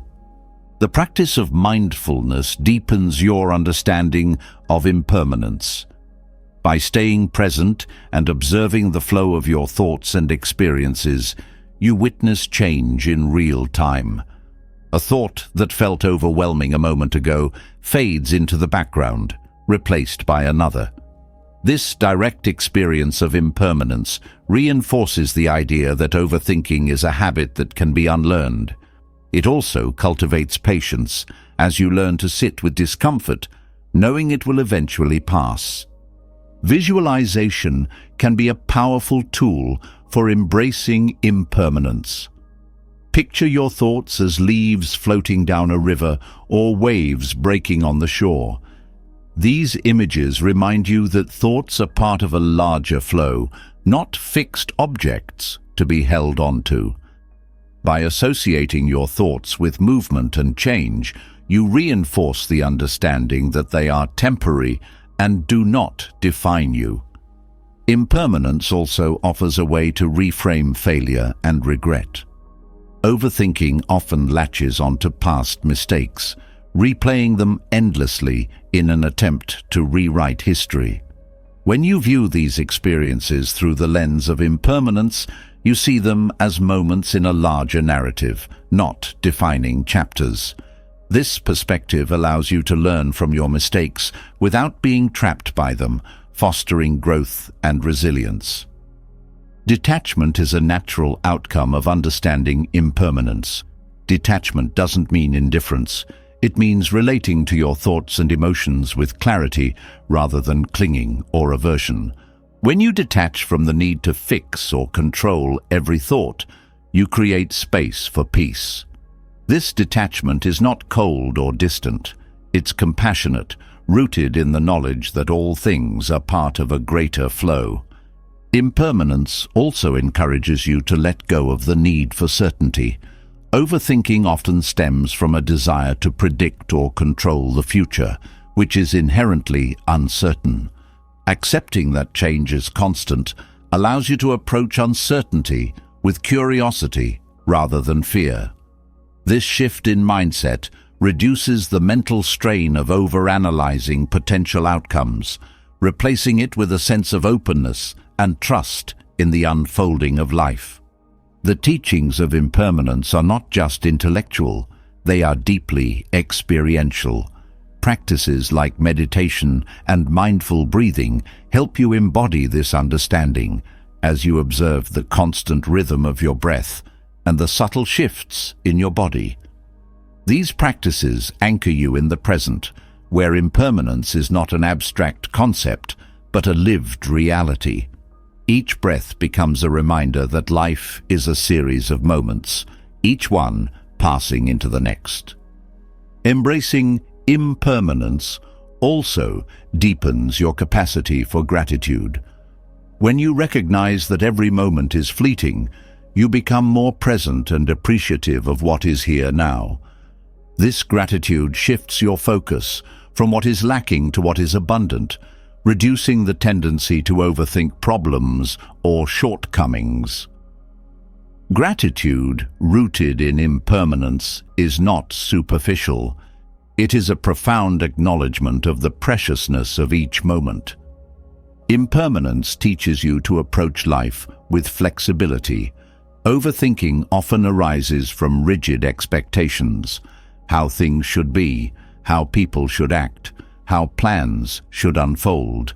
When you understand that life is constantly changing, you become more adaptable, meeting each moment as it is rather than resisting it. This adaptability reduces the mental friction that fuels overthinking and creates a sense of ease. Impermanence fosters a deeper connection to the present. When you accept that nothing is permanent, you stop chasing after the future or clinging to the past. Instead, you immerse yourself fully in the here and now, where life is unfolding in real time. This presence is the antidote to overthinking, as it grounds you in the reality of what is, rather than the stories your mind creates. Understanding impermanence doesn't eliminate challenges or prevent difficult thoughts from arising.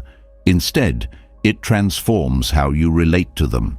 You learn to meet life's uncertainties with grace, to hold both joy and sorrow lightly, and to move through the world with a sense of freedom and peace. In recognizing the transient nature of all things, you uncover a truth that quiets the mind and opens the heart. Everything changes, and within that change lies the possibility for growth, healing, and renewal. Recognizing the impermanence of thoughts is like discovering a secret path through a dense forest. It allows you to walk with clarity, knowing the thorns and shadows will not last forever. But even with this insight, the sheer volume of mental chatter can overwhelm, leaving you exhausted from navigating countless thoughts that pull you in opposing directions. The solution lies in decluttering your inner world, not silencing it, but refining it. By focusing only on the essential and releasing the unnecessary, you can create space for calm, purpose, and clarity. Mental clutter often arises from the habit of holding on to everything. Thoughts about the past, worries about the future, self-judgments, and external expectations all vie for your attention. The mind becomes like a cluttered desk, filled with so many items that you can't find what you need. To simplify your inner dialogue, the first step is to notice what fills this space. Awareness is key. You must pause and observe the stream of thoughts, asking yourself which ones truly serve your well-being and which ones merely create noise. One effective method of reducing mental clutter is learning to differentiate between what's within your control and what's not. Many thoughts are tied to outcomes you cannot influence. Dwelling on these only drains your energy and heightens your anxiety. By acknowledging that certain things are beyond your reach, you free yourself from the burden of trying to solve every problem.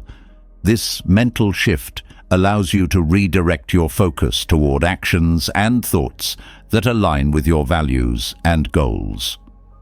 Simplicity in your inner dialogue also comes from clarity in your intentions. When your mind is scattered, it's often because you're trying to juggle too many priorities at once.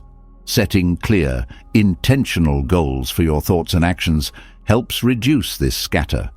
Ask yourself, what matters most in this moment? What is my purpose here? These questions act as filters, sifting out the unimportant and leaving you with only what truly matters. Reducing mental clutter also involves letting go of repetitive thinking. Overthinking often revolves around the same concerns, replaying them in endless loops. To break this cycle, bring attention to the root of these repetitive thoughts. Are they driven by fear, guilt, or uncertainty? Understanding their origin can help you address the underlying emotion instead of becoming lost in the mental noise it creates. Once you identify the source, you can approach it with compassion and resolve, rather than allowing it to dominate your mental space. Mindfulness plays a vital role in simplifying your inner dialogue. By staying present and focused, you prevent your thoughts from spiraling into the past or future. For example, if you find yourself worrying about an upcoming event, bring your attention back to the task at hand. Use your senses to ground yourself. Notice the texture of your surroundings, the rhythm of your breath, or the sounds around you. This practice pulls you out of the mental clutter and anchors you in the clarity of the present. Decluttering your mind also involves addressing the narratives you create about yourself and your life. The stories you tell yourself often shape your thoughts, and not all of these stories are helpful. For instance, if you constantly tell yourself that you're not good enough, this belief will fuel a cascade of negative thoughts. Question these narratives. Are they accurate? Are they serving you? Replacing self-defeating stories with empowering ones simplifies your mental landscape and fosters a sense of inner peace. Another powerful technique for reducing mental clutter is journaling. Writing down your thoughts provides a space to release them without judgment. It allows you to sort through your mental noise, identify patterns, and gain perspective. By putting your thoughts on paper, you give them structure, which often makes them feel less overwhelming. Journaling also acts as a release valve, helping you let go of thoughts that no longer serve you. Gratitude is a natural decluttering tool for the mind. When you focus on what you're thankful for, you shift your attention away from what's lacking or troubling you. This perspective helps quiet the mental chatter of dissatisfaction and worry, replacing it with a sense of contentment. Gratitude doesn't mean ignoring challenges, but recognizing the positive aspects of your life amidst them. This balance reduces the mental weight of negativity and fosters a simpler, more focused outlook. Boundaries are crucial for maintaining a clutter-free mind. This includes boundaries with yourself, others, and external influences. Overcommitting or taking on responsibilities that don't align with your priorities adds unnecessary noise to your inner dialogue. Learning to say no, delegate, or step back from obligations that don't serve your well-being creates mental space for what truly matters. These boundaries act as a protective filter, allowing only the most meaningful thoughts and tasks to occupy your mind. Meditation complements these efforts by training the mind to rest in stillness. Through practices like focused attention or body scanning, you learn to observe your thoughts without attaching to them, This observation helps you recognize which thoughts are worth engaging with and which ones can simply be released. Over time, meditation rewires your mind to prioritize calm and clarity, making mental clutter less likely to accumulate. Letting go of comparison is another vital step in simplifying your inner dialogue. Comparing yourself to others fuels thoughts of inadequacy and envy, which serve no constructive purpose. When you focus on your unique journey, you free your mind from the unnecessary weight of external validation. Practicing self-acceptance allows you to approach your thoughts with kindness, reducing the harshness that often accompanies self-criticism. Visualization can also support the process of decluttering your mind. Picture your thoughts as physical objects. Some are light and essential, while others are heavy and unnecessary. As you focus on your breath, imagine setting down the heavy objects one by one until only the light and meaningful ones remain. This imagery reinforces the idea that you have control over which thoughts you carry and which ones you let go. Physical decluttering mirrors mental decluttering.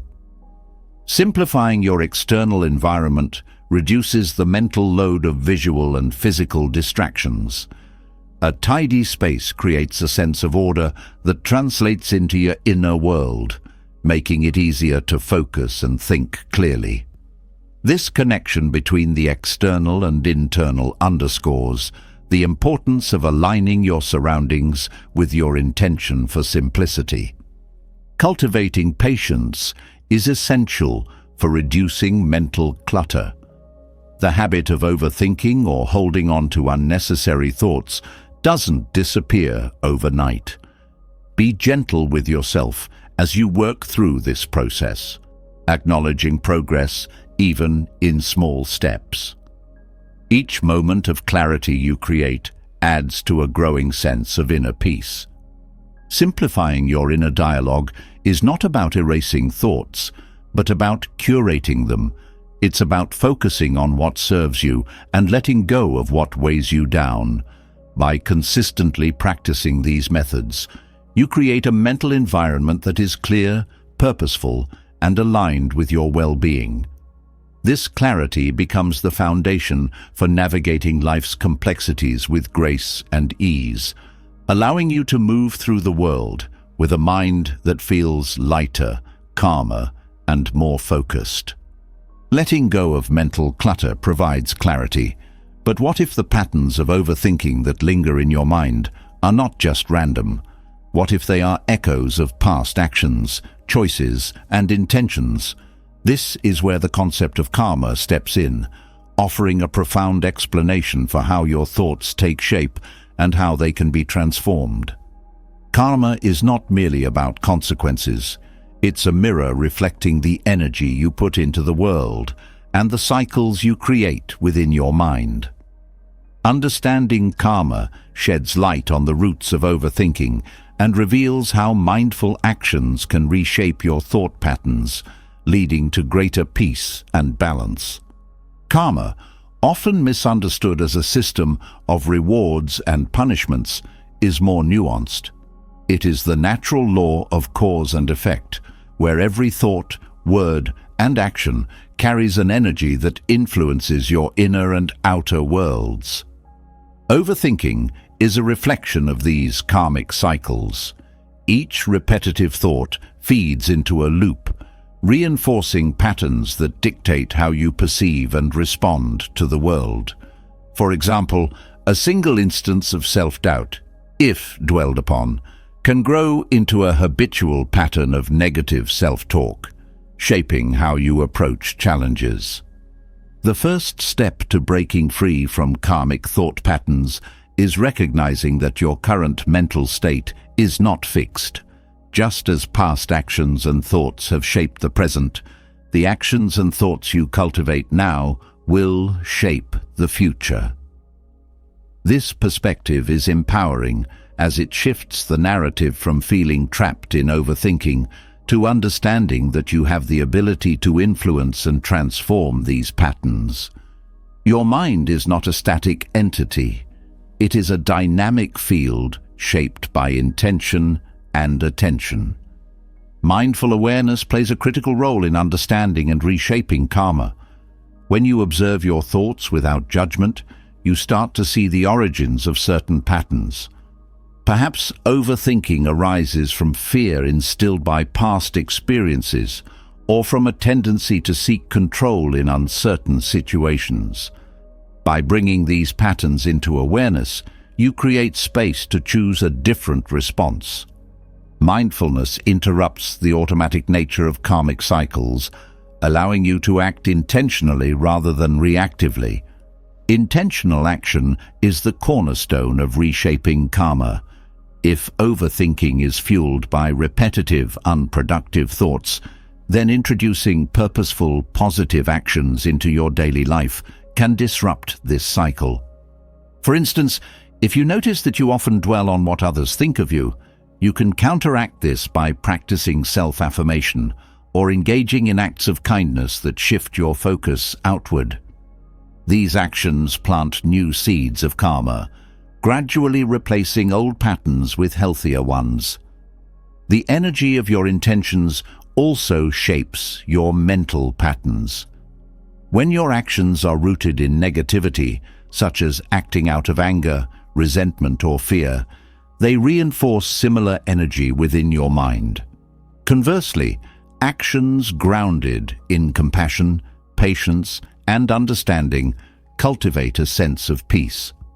Over time, these intentional shifts in how you approach situations begin to rewire your thought habits.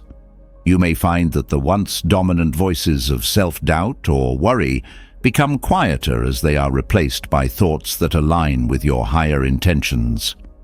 Karma also teaches the importance of responsibility. Overthinking often involves assigning blame to yourself, others, or external circumstances. While certain situations may indeed be beyond your control, karma reminds you that you're always responsible for your response.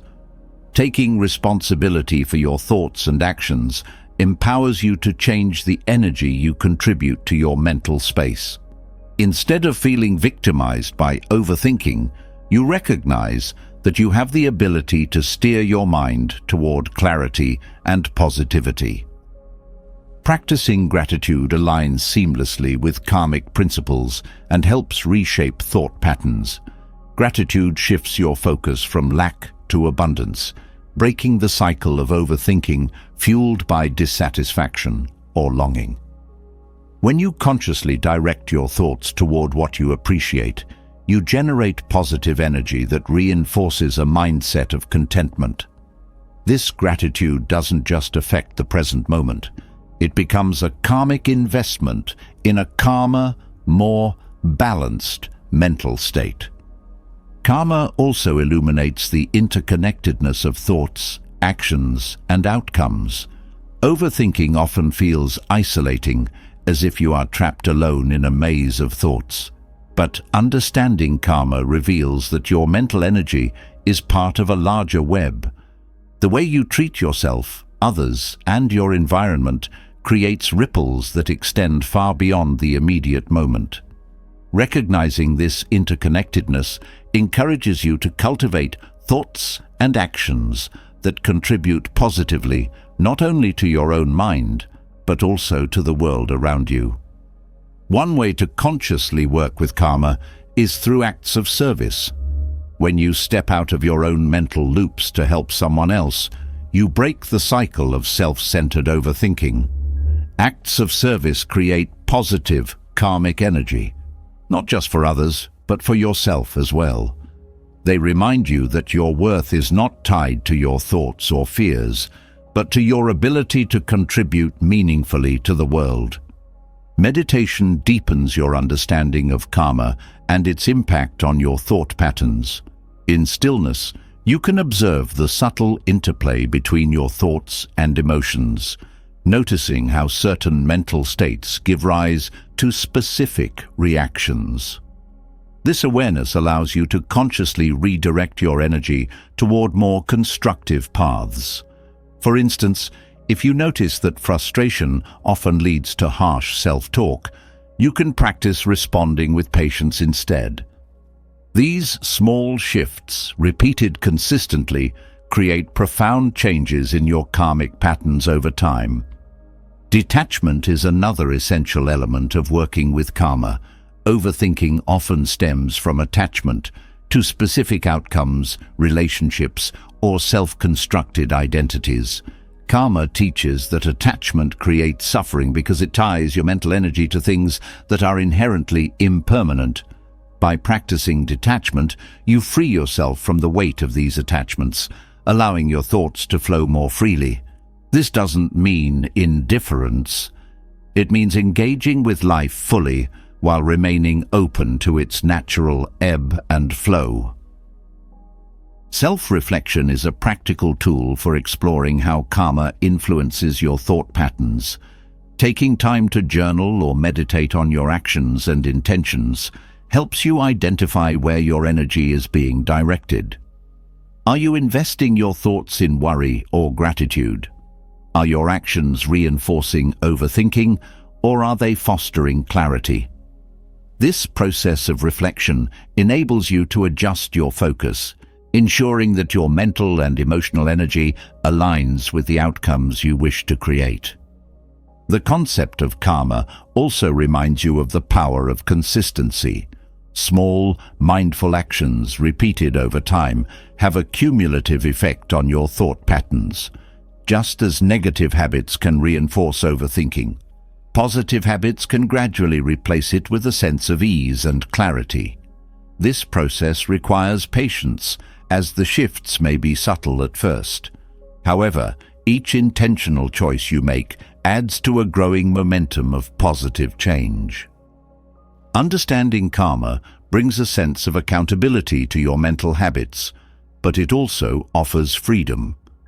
When you realize that you have the ability to reshape your thought patterns, you step out of the role of victim and into the role of creator. You are no longer at the mercy of overthinking. You are actively shaping the energy of your mind and your life. This empowerment fosters a sense of hope and motivation to continue cultivating positive thoughts and actions. Karma teaches that change begins within. The patterns of overthinking that once seemed insurmountable are not fixed. They are the result of past energy that can be transformed through conscious effort. Each moment presents an opportunity to plant seeds of mindfulness, compassion, and clarity. As you nurture these seeds, the cycles of overthinking gradually give way to cycles of peace and balance. This transformation is not just a mental shift. It is a deep, karmic realignment that radiates through every aspect of your being. Understanding karma reveals how our actions and intentions shape our thoughts, yet often the most potent source of mental turmoil stems not from the past, but from our attachment to what might happen in the future. Anxiety about outcomes, the need to control, and the fear of failure all bind us to a cycle of overthinking, robbing us of peace in the present. The key to breaking free from this lies in practicing detachment, not indifference, but a mindful release of the need to control what is ultimately beyond our grasp. Detachment begins with a shift in perspective. Much of overthinking arises from the illusion that we can, or must, control every aspect of our lives. We plan, predict, and analyze, believing that if we just think enough, we can secure the perfect outcome. However, life is unpredictable by nature, and clinging to specific expectations often leads to disappointment and frustration. Detachment invites you to release the need for certainty and embrace the flow of life as it unfolds. This doesn't mean giving up on your goals. It means pursuing them with effort and care, while letting go of the idea that your worth or happiness depends on the result. At the heart of detachment is the understanding that outcomes are shaped by countless factors, many of which are beyond your control. You may influence a situation with your actions and intentions, but you cannot dictate every variable that contributes to its result. Recognizing this truth brings a sense of freedom. When you accept that not everything is within your power, you no longer waste energy trying to control the uncontrollable. Instead, you focus on what is within your reach, your choices, your attitude, and your effort. Practicing detachment requires cultivating a sense of trust. Trust in yourself, in the process, and in the natural rhythm of life. Anxiety about the future often stems from a lack of trust, a belief that things will go wrong unless you micromanage every detail. Detachment asks you to let go of this fear and trust that, even if things don't unfold as you hope, you have the resilience and wisdom to adapt. Trusting yourself means knowing that your value is not tied to any single outcome, and trusting life means embracing its inherent unpredictability with grace. Detachment also involves redefining success. When your sense of accomplishment is tied solely to external outcomes, you set yourself up for a cycle of overthinking and dissatisfaction. True success lies in the effort you put forth, not in the result. By focusing on the process rather than the end goal, you shift your attention to what truly matters: your growth, learning, and integrity.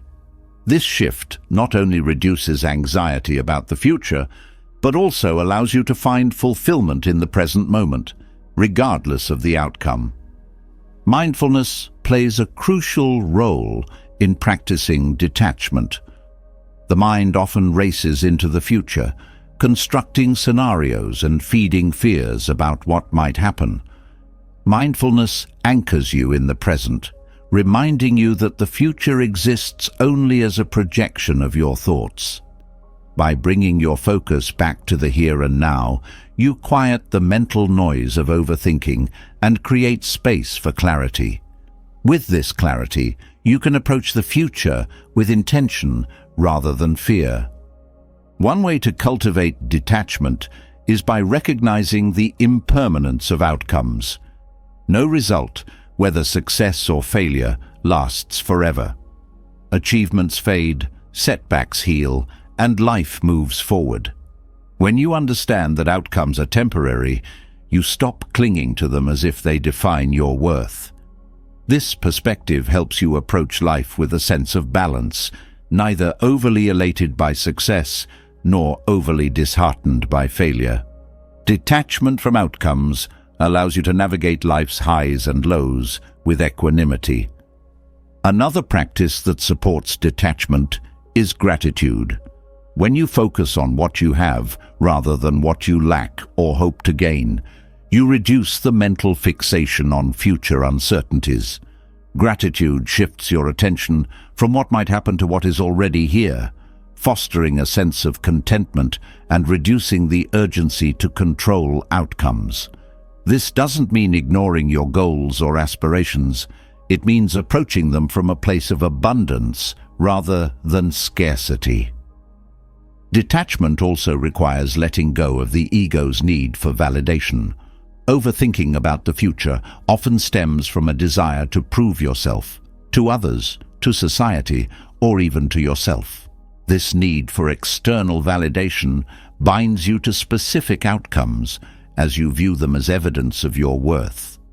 Practicing detachment means recognizing that your value is intrinsic and does not depend on what you achieve or how others perceive you. This realization liberates you from the pressure to overthink every decision or scenario. A key element of detachment is acceptance. Acceptance doesn't mean resignation. It means acknowledging reality as it is, without resistance or denial. When you accept that life is uncertain and outcomes are not guaranteed, You free yourself from the mental struggle of trying to force things to go your way. Acceptance creates a sense of peace, allowing you to engage with life fully without being weighed down by fear of the future. Intentional actions align with the practice of detachment. When you act with mindfulness and purpose, you invest your energy in the present rather than the outcome. For example, if you're preparing for a presentation, focus on doing your best to communicate effectively rather than fixating on how others might respond. This approach not only reduces anxiety, but also enhances your performance, as your attention is directed toward the task at hand rather than the pressure of future results. Detachment is further supported by self-compassion. Overthinking about the future often involves harsh self-criticism, as you anticipate what could go wrong and blame yourself for potential failures. Self-compassion reminds you that mistakes and setbacks are part of being human. By treating yourself with kindness and understanding, you soften the intensity of overthinking and create a mental space where detachment can flourish. Visualization can help reinforce the practice of detachment. Picture your goals and aspirations as seeds you plant in a garden. You water them, provide sunlight, and tend to the soil, but you cannot control how quickly they grow or the exact shape they will take. This imagery reminds you that while your efforts are essential, the outcome is shaped by many factors beyond your control. By focusing on nurturing the process, you let go of the need to control the result. Detachment is not about apathy or lack of care.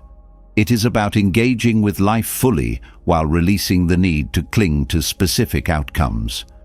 This balance allows you to move through the world with a sense of freedom and resilience.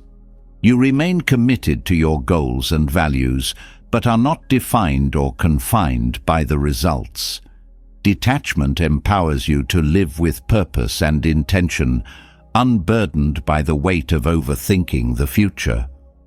Through detachment, you learn to meet life's uncertainties with openness and grace. You discover that true freedom comes not from controlling the outcome, but from embracing the journey. This practice transforms anxiety into trust, fear into acceptance, and overthinking into clarity, allowing you to experience the richness of life in every moment.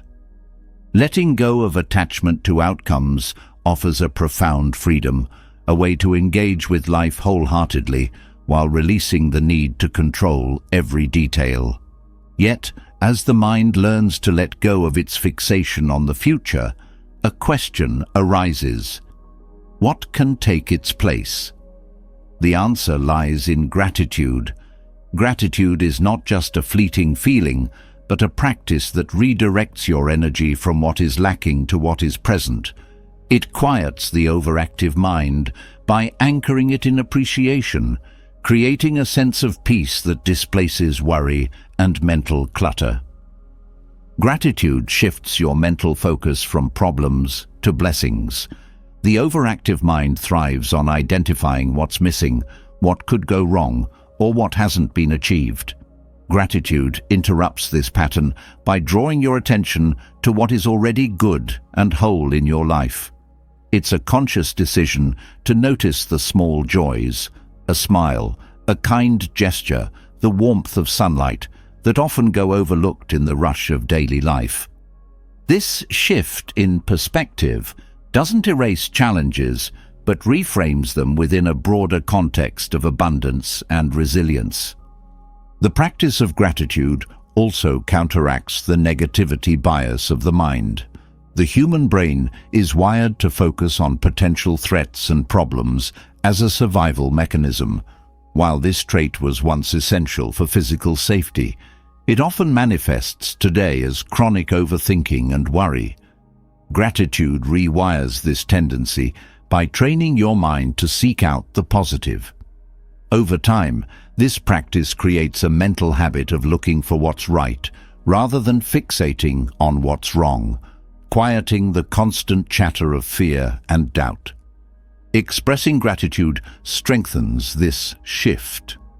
When you actively articulate what you're thankful for, whether through journaling, prayer, or conversation, you solidify the practice in your mind. Writing down 3 things you appreciate each day may seem simple, but it has a profound effect. It forces you to pause and reflect, turning your focus inward to the good that already exists. This daily reflection creates a mental reservoir of positive experiences to draw from, even in challenging times. Gratitude also nurtures a sense of connection. Overthinking often isolates you, trapping you in your own worries and fears. Gratitude, however, broadens your awareness, reminding you of the people, experiences, and circumstances that support and enrich your life. It fosters a sense of interdependence, showing you that you are not alone and that the world is filled with sources of kindness and support. This sense of connection reduces the loneliness and anxiety that fuel overthinking. Practicing gratitude requires presence. The overactive mind tends to dwell on the past or anticipate the future, pulling you away from the now. Gratitude grounds you in the present moment by focusing your attention on what is real and immediate. For example, when you pause to appreciate the taste of your morning coffee or the sound of birds outside your window, you pull your mind back from its restless wandering. These moments of presence create mental stillness, offering a reprieve from the constant stream of thoughts. Gratitude is also deeply linked to acceptance. Overthinking often arises from a desire to change or control circumstances, leading to frustration when things don't go as planned. Gratitude teaches you to appreciate what is, even when it isn't perfect. This doesn't mean ignoring problems or giving up on aspirations. It means finding value in the journey, not just the destination. By focusing on what you have rather than what you lack, you cultivate contentment and reduce the mental strain of striving. The relationship between gratitude and resilience is powerful. When faced with difficulties, the mind tends to spiral into worry, amplifying the problem. Gratitude acts as a stabilizer, helping you recognize the resources and strengths that can help you navigate challenges. It shifts your focus from what is wrong to what can be done, empowering you to face obstacles with confidence and clarity. This perspective quiets the fear-driven loops of overthinking and replaces them with constructive thought patterns. Gratitude is not limited to the extraordinary. It thrives in the ordinary. The overactive mind often overlooks simple joys, fixating instead on grand achievements or distant goals.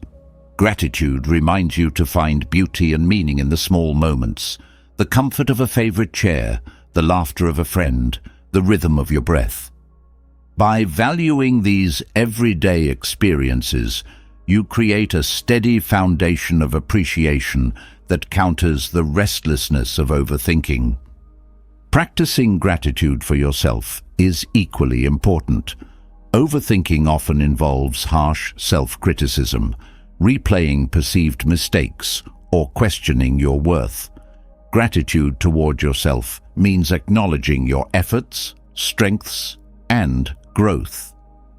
It's recognizing that despite challenges, you are doing your best.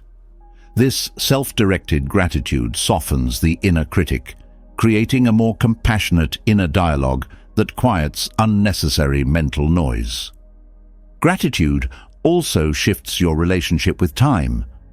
Overthinking tends to distort time, making past regrets and future fears feel more immediate than they are. Gratitude anchors you in the present, helping you see each moment as a gift rather than a problem to solve. This perspective reduces the urgency and anxiety that come with trying to control time, allowing you to experience life with greater ease and flow. One way to deepen your gratitude practice is through mindful breathing. With each inhale, you can reflect on something you're thankful for, and with each exhale, you can release tension or worry. This simple practice combines the grounding effects of mindfulness with the transformative power of gratitude, creating a sense of calm and balance. It's a tangible reminder that gratitude is not just a thought, but an experience that can be felt in the body and mind. The benefits of gratitude extend beyond the mind, influencing your relationships as well. Expressing appreciation to others strengthens bonds and fosters goodwill, creating a positive cycle of connection and support. When you acknowledge the kindness of others, you reinforce their sense of value, which often leads to more acts of kindness. This exchange of gratitude builds a network of mutual care that reduces the loneliness and isolation that fuel overthinking. Gratitude also encourages simplicity. The overactive mind often complicates life by seeking more success, more validation, more control. Gratitude reminds you that less can be more. It helps you focus on what truly matters, clearing away the mental clutter of unnecessary desires. This simplicity creates space for clarity and peace, reducing the mental strain of constantly seeking what you already have in abundance. Visualization can enhance your gratitude practice. Picture your thoughts as seeds and gratitude as the sunlight and water that help them grow. By focusing on what you appreciate, you nourish the positive aspects of your mind, allowing them to flourish. This visualization reinforces the idea that gratitude is an active process, one that requires intention and care. Gratitude transforms your perspective on challenges. Instead of seeing difficulties as purely negative, you begin to see them as opportunities for growth and learning. This shift doesn't minimize the pain or effort involved, but frames it within a broader context of appreciation. Even in hardship, there are lessons, strengths, and moments of grace to be found. Recognizing these helps quiet the mind's tendency to dwell on the negative and fosters a sense of hope. Through gratitude, you learn to quiet the overactive mind, not by silencing it, but by redirecting it. You cultivate a mindset that values presence over perfection, connection over isolation, and appreciation over worry. This practice doesn't just change your thoughts, it changes how you experience life, bringing a sense of peace and fulfillment that overthinking could never provide. Gratitude has a way of softening the sharp edges of the mind, redirecting its restless energy toward appreciation and calm. Yet, even with a focus on what is good and present, the reality is that negative thoughts still arise. They creep in during moments of doubt, challenge, or discomfort, casting a shadow over your clarity. But negative thoughts are not enemies to be fought. They are signals, opportunities to grow, and teachers in disguise. The key is not to suppress or escape them, but to meet them with wisdom, compassion, and the tools to transform their weight into lightness. Negative thoughts often feel overwhelming because they are tied to deeper layers of suffering.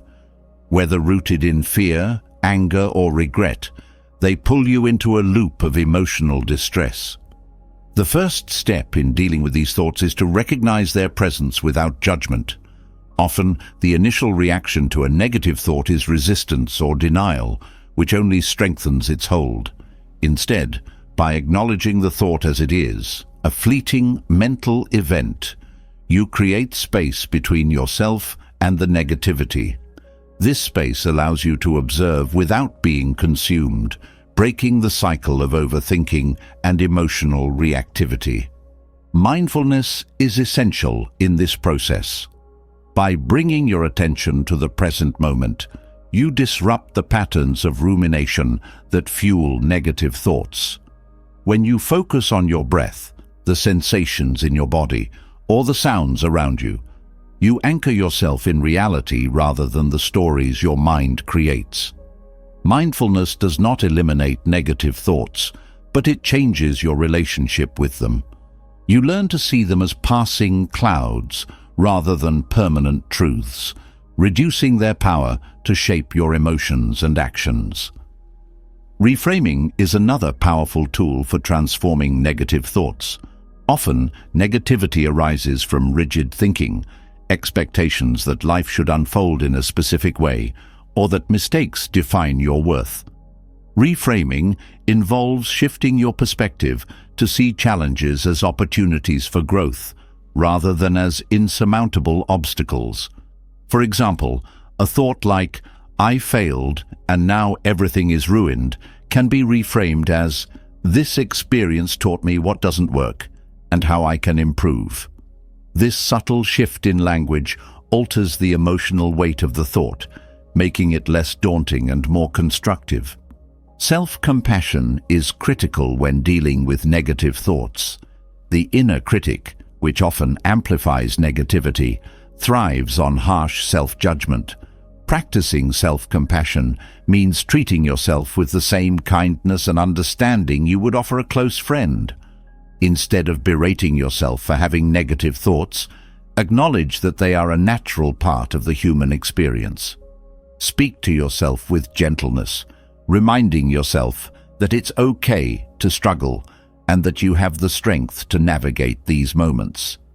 This practice softens the harshness of negativity, creating a mental environment where growth can take root. The Buddhist concept of dukkha, or suffering, provides a framework for understanding negative thoughts. Suffering is an inherent part of life, but it is not fixed or inescapable. Negative thoughts are a form of mental suffering, and their intensity often arises from attachment to ideals, identities, or desires that feel threatened. By practicing non-attachment, you release the hold these thoughts have over you. This doesn't mean ignoring your feelings or dismissing your struggles. It means approaching them with equanimity, recognizing that they are transient and do not define you. Meditation deepens this understanding. In meditation, you sit with your thoughts, observing them without clinging or pushing them away. Over time, this practice reveals the impermanence of even the most intense negative emotions. You witness how they arise, peak, and fade, much like waves in the ocean. This experiential understanding reduces the fear and urgency often tied to negativity, allowing you to meet it with calm and clarity. Through meditation, you cultivate a mind that is both open and resilient, capable of holding even difficult thoughts without being overwhelmed. Gratitude and negativity cannot coexist fully in the same mental space. While negative thoughts often focus on what is lacking, gratitude redirects your attention to what is present and fulfilling. When negativity arises, consciously shifting your focus to something you are thankful for can neutralize its impact. This doesn't mean ignoring the negative thought, but balancing it with an awareness of the positive. For instance, if a thought about failure arises, you might counter it with gratitude for the courage it took to try. This balance fosters perspective, reducing the dominance of negativity. Journaling is another effective practice for confronting and reframing negative thoughts. Writing down your thoughts provides a tangible way to process them, turning abstract mental loops into structured reflections. As you write, you may notice patterns or triggers that fuel your negativity. This awareness allows you to address these underlying factors rather than simply reacting to the surface-level thought. Journaling also provides a safe space to express emotions without fear of judgment, helping you release their intensity and gain clarity. Compassion toward others plays a surprising role in dealing with negative thoughts. Negativity often narrows your focus, centering your attention on personal struggles and amplifying their weight. Acts of compassion, whether through helping someone, offering kindness, or simply listening, shift your perspective outward. They remind you of the interconnectedness of life and the shared nature of human challenges. This outward focus reduces the intensity of self-directed negativity, creating a sense of purpose and connection that uplifts your mind.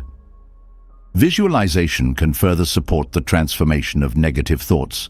Picture the thought as a dark stone, heavy and burdensome. With each breath, imagine light filling the stone, softening its edges and making it lighter. Over time, it dissolves into the air, leaving behind a sense of release. This imagery reinforces the idea that negativity is not permanent and that you have the power to transform its energy into something more constructive. Engaging in meaningful activities also quiets negative thoughts. Overthinking often thrives in idle moments, where the mind has space to dwell on fears or regrets. By immersing yourself in activities that align with your values or bring you joy, you redirect your mental energy towards something fulfilling. Whether it's creating art, spending time in nature, or engaging in a hobby, these moments of engagement create mental clarity and reduce the grip of negativity. Detachment from outcomes plays a significant role in transforming negative thoughts. Many negative patterns arise from the fear of failure or disappointment. When you detach from the need for specific results, you free yourself from this fear. Instead, you focus on the effort and intention behind your actions, recognizing that the journey holds value regardless of the outcome. This mindset reduces the pressure to overanalyze and diminishes the mental space negativity occupies. Patience is essential in this process. Negative thought patterns do not change overnight. They are habits that have been reinforced over time. Meeting them with patience means allowing yourself the space to grow and acknowledging that transformation is a gradual journey. Each small step you take, whether through mindfulness, reframing, or self-compassion, adds to a cumulative shift in your mental landscape. With time and consistency, you cultivate a mind that not only confronts negativity, but transforms it into a source of strength and wisdom. In embracing these practices, you learn that negative thoughts are not roadblocks, but stepping stones. They reveal areas of growth, deepen your understanding of yourself, and strengthen your resilience.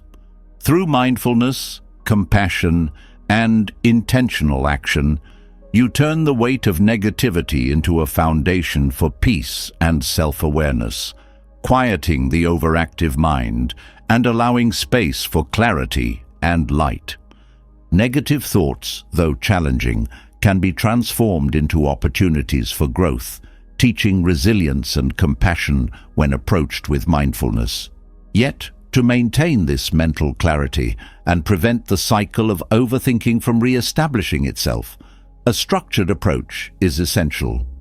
This is where the Eightfold Path serves as a guiding framework. Rooted in wisdom, ethical conduct, and mental discipline, it provides a comprehensive method to reduce mental clutter and foster lasting peace. The Eightfold Path begins with right understanding, the foundation for mental clarity. This principle emphasizes seeing things as they truly are, free from distortions created by fear, desire, or ignorance. Overthinking often arises from misinterpretations or exaggerated concerns about reality. When you cultivate right understanding, you develop the ability to discern between what is true and what is simply a construct of the mind. This clarity reduces unnecessary mental noise, allowing you to approach life's challenges with a grounded and balanced perspective. Right intention follows, shaping your mental energy toward harmony and away from destructive patterns. intentions rooted in goodwill, compassion, and letting go prevent the mind from falling into cycles of negativity or obsession. For example, an intention to act with kindness redirects mental energy from blame or judgment toward understanding and connection. This shift in focus quiets overthinking by aligning your thoughts with constructive purposes, giving the mind a clear and positive direction. Right speech emphasizes mindfulness in communication, which directly impacts the mental dialogue you maintain within yourself. The practice of right speech involves speaking truthfully, kindly, and purposefully, avoiding harmful words. Internally, this translates to replacing harsh self-criticism with encouraging and truthful thoughts. Overthinking often thrives on a stream of negative self-talk, but when your inner dialogue reflects the principles of right speech, it fosters a sense of peace and self-respect. Right action focuses on ethical behavior, reminding you to act in ways that align with your values and contribute to the well-being of others. Overthinking frequently stems from guilt or regret over past actions. But when your actions are guided by integrity, you reduce the mental strain caused by conflicting thoughts or remorse. Acting with intention and care creates a sense of inner stability, helping to quiet the restless mind and replace overthinking with purposeful focus. Right livelihood emphasizes earning a living in ways that do not harm others or compromise your principles. A misaligned livelihood can lead to internal conflict, as your actions may clash with your values. This dissonance fuels overthinking as the mind grapples with unresolved ethical concerns. Choosing a livelihood that reflects your commitment to integrity and compassion brings congruence between your actions and beliefs, fostering mental peace and clarity. Right effort is about directing your energy wisely, ensuring that your mental focus supports growth rather than perpetuating harm. Overthinking often wastes mental energy on repetitive, unproductive thoughts. Right effort encourages you to abandon harmful thought patterns while cultivating those that promote well-being. This involves consistently redirecting your focus toward what serves your highest good, creating a mental environment that supports clarity and resilience. Right mindfulness builds on this by cultivating awareness of the present moment. Overthinking frequently pulls you into the past or the future, leaving you disconnected from the reality of now. Mindfulness brings you back to the present, helping you notice your thoughts and emotions without becoming entangled in them. This practice teaches you to observe your mental processes with curiosity and detachment, reducing the power of overthinking and promoting a state of inner calm. Right concentration refines this awareness further, training the mind to maintain focus and stability. Overthinking thrives on a scattered mind, jumping from one worry to another. Right concentration helps you develop the mental discipline to remain centered on what truly matters, filtering out distractions and unnecessary concerns. This focused attention enhances your ability to engage with life meaningfully, free from the mental clutter that fuels anxiety and doubt. Each element of the Eightfold Path reinforces the others, creating a holistic approach to reducing overthinking and cultivating mental clarity. For example, right understanding informs right intention, which in turn shapes your speech, actions, and livelihood. As your external actions align with these principles, your internal mental processes become more harmonious, reducing the internal conflict that often leads to overthinking. The interconnectedness of the Eightfold Path also fosters balance. Overthinking often arises from extremes, excessive control, perfectionism, or avoidance. The path encourages a middle way, helping you navigate life with equilibrium. This balance prevents the mind from becoming overly fixated on any single aspect of experience, allowing you to approach life's challenges with flexibility and grace. The practice of the Eightfold Path also strengthens self-awareness. Overthinking often occurs when the mind operates on autopilot, driven by habits and assumptions. By consciously applying the principles of the path, you become more attuned to your thoughts, emotions, and behaviors. This awareness allows you to identify and interrupt patterns of overthinking, replacing them with intentional and constructive mental habits. Compassion is a recurring theme throughout the path, offering a powerful antidote to the self-critical tendencies of overthinking. Right intention, speech, and action all emphasize compassion toward yourself and others. This practice creates a mental atmosphere of kindness where overthinking is less likely to thrive. Compassion softens the intensity of negative thoughts, reminding you that imperfection is part of the human experience and that growth often emerges from mistakes. The Eightfold Path also emphasizes the importance of consistency. Overthinking often arises from a sense of urgency or the need for immediate answers. The path teaches that clarity and peace are cultivated over time through steady and deliberate practice. Each small step you take in aligning your thoughts and actions with these principles contributes to a gradual transformation of your mental landscape, replacing restlessness with calm. Engaging with the path fosters a sense of purpose. Overthinking often leaves the mind feeling scattered and directionless as it fixates on problems without clear solutions. The path provides a framework that channels your mental energy toward meaningful goals, creating a sense of alignment and intention. This sense of purpose quiets the noise of overthinking, allowing you to focus on what truly matters. The path also deepens your connection to the present moment. Overthinking pulls you into hypothetical scenarios or unresolved issues, leaving you disconnected from the richness of now. By practicing mindfulness and concentration, you train your mind to stay anchored in the present, where peace and clarity naturally arise. This presence reduces the mental clutter that fuels overthinking, fostering a sense of simplicity and ease. Ultimately, the Eightfold Path offers more than a guide to mental clarity. It is a way of life. It invites you to engage with the world authentically, aligning your thoughts, actions, and intentions with your highest values. In doing so, it transforms not only your relationship with overthinking, but also your experience of life itself.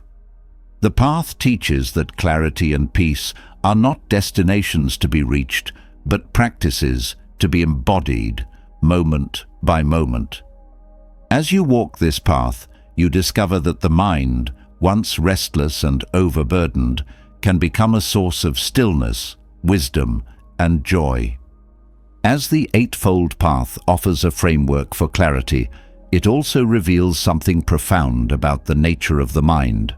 Much of its turbulence stems from craving and desire. These forces pull the mind in countless directions, creating tension and fueling the very overthinking that disturbs inner peace. When we peel back the layers of restlessness, we often find desire at its root, whether it's the desire for control, certainty, or validation. Buddhist teachings uncover how this endless craving keeps the mind in a loop of dissatisfaction, while also offering a path to freedom from its grasp. Overthinking thrives on craving because the mind fixates on outcomes, possessions, or ideas it feels will complete or satisfy it. Desire tells you that fulfillment lies just beyond the horizon, in the next achievement or the resolution of the next problem. This constant longing traps you in a cycle of chasing something that never truly arrives. Instead of enjoying what is present, the mind becomes consumed with what it lacks, creating a fertile ground for worry and analysis to spiral out of control. Craving operates on the illusion that obtaining what you want will lead to lasting happiness. Whether it's the perfect relationship, a career milestone, or even external approval, the mind latches onto the idea that these things will fill an internal void. However, as Buddhism teaches, craving is insatiable. Achieving one desire often leads to the birth of another, perpetuating a cycle of yearning. This endless loop is one of the primary sources of suffering, as it binds you to a mental state of restlessness and dissatisfaction. Buddhist teachings on impermanence provide a profound antidote to this cycle. When you truly understand that everything is transient, emotions, possessions, and even achievements, you begin to see the futility of clinging to desires as a source of happiness. This doesn't mean giving up on goals or aspirations, but approaching them with a sense of detachment. Instead of craving specific outcomes, you learn to engage with the process, finding joy and meaning in the present moment, rather than postponing fulfillment until a future point that may never arrive. Mindfulness reveals how craving manifests in your daily thoughts.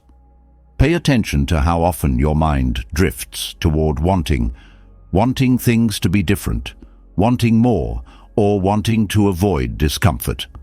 This awareness is not about judging these tendencies, but about recognizing how they fuel overthinking. For example, a desire for approval might lead you to overanalyze conversations, replaying them in your mind to ensure you said the right things.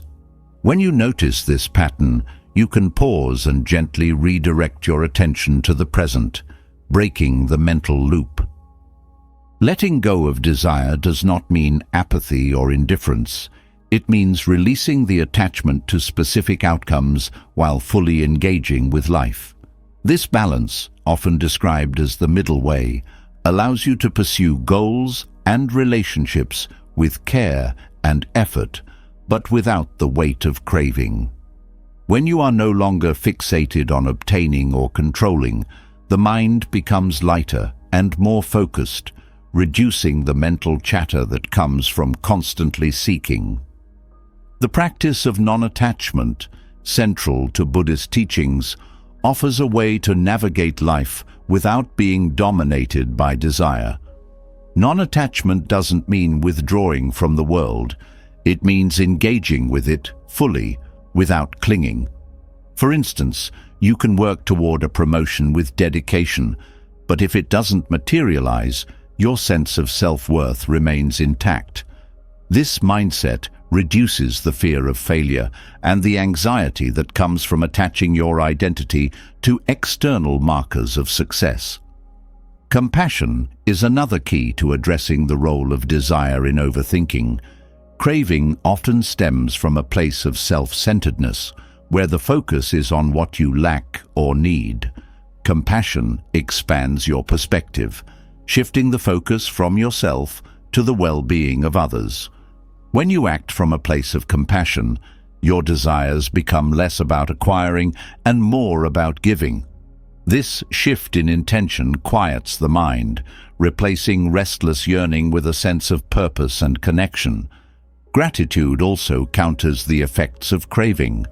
When you focus on what you already have, the pull of desire weakens. Overthinking often thrives in a mental environment of scarcity, where the mind fixates on what's missing. Gratitude shifts this focus to abundance, reminding you of the richness of your current experience. This perspective reduces the urgency of craving and the mental noise it creates, fostering a sense of peace and contentment. Meditation deepens your understanding of how craving fuels overthinking. In meditation, you may notice how often your mind drifts toward desires, whether it's replaying past regrets or planning future achievements. By simply observing these thoughts without attaching to them, you train your mind to let go. Over time, this practice reduces the grip of craving, creating space for clarity and stillness. Meditation teaches you that you don't need to chase every thought or desire that arises. Instead, you can let them pass like clouds in the sky. Craving often disguises itself as a need for control.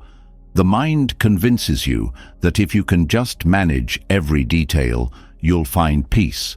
But this need for control is an illusion, as life's unpredictability cannot be tamed. Accepting this truth liberates you from the exhausting mental effort of trying to control the uncontrollable.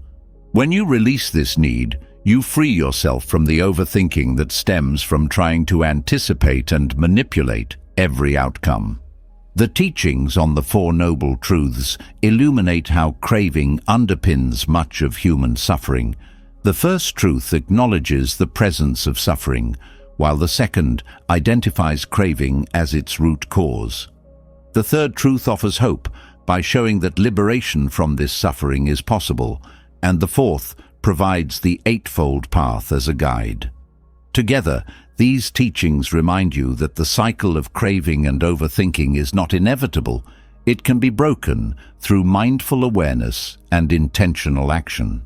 Self-compassion plays a vital role in this process. Craving often arises from a sense of lack or unworthiness, where the mind believes it needs something external to feel complete. Self-compassion reminds you that you're already enough, just as you are. This inner affirmation reduces the power of craving and the mental loops it creates, allowing you to approach life with a sense of wholeness and ease. Living simply is another way to address the connection between overthinking and desire.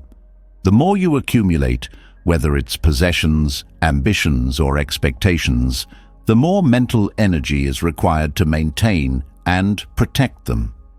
Simplicity reduces this burden, creating a mental space where clarity and peace can flourish. By focusing on what truly matters, you reduce the distractions that fuel overthinking, allowing your mind to settle into a state of calm. The Buddhist concept of right effort is particularly relevant in this context. It teaches you to direct your energy toward thoughts and actions that align with your values and well-being, rather than wasting it on craving and overthinking. This principle encourages you to cultivate positive mental states while letting go of those that lead to dissatisfaction. Right effort transforms the mind from a source of restlessness to a tool for growth and peace. As you integrate these practices, you begin to see that craving is not an enemy, but a teacher. It reveals where your attachments lie and where growth is needed. By approaching it with mindfulness, compassion, and the tools offered by Buddhist teachings, you transform the energy of craving into a source of insight and strength. This transformation quiets the overthinking mind, allowing you to live with greater clarity, balance, and joy. As the exploration of craving and its impact on the mind concludes, a deeper understanding emerges. The mind, while often restless and tethered to desires, holds immense potential for clarity and transformation. To harness this potential, one needs tools that allow for reflection and organization of thoughts, tools that quiet the chaos and bring focus. Among these, journaling stands as a timeless practice, a bridge between the noise within and the clarity we seek. It offers a safe space to unravel tangled thoughts, confront inner conflicts, and foster mindful awareness. Journaling begins with the simple act of acknowledging what's on your mind. Overthinking often feels overwhelming because thoughts seem endless, swirling in circles without resolution. Writing them down creates a sense of order, turning abstract worries into concrete words. This act of externalizing your thoughts gives you the distance needed to examine them objectively, reducing their emotional weight and making them easier to process. The power of journaling lies in its ability to slow the mind. Overthinking often thrives on speed, with one thought leading to another in rapid succession. Writing, however, requires intention and focus. As you put pen to paper or type each word, you naturally pause, creating gaps between thoughts. These moments of stillness allow you to see patterns and connections that might otherwise go unnoticed, offering clarity where there was once confusion. Mindful journaling transforms the practice into more than just a recounting of events.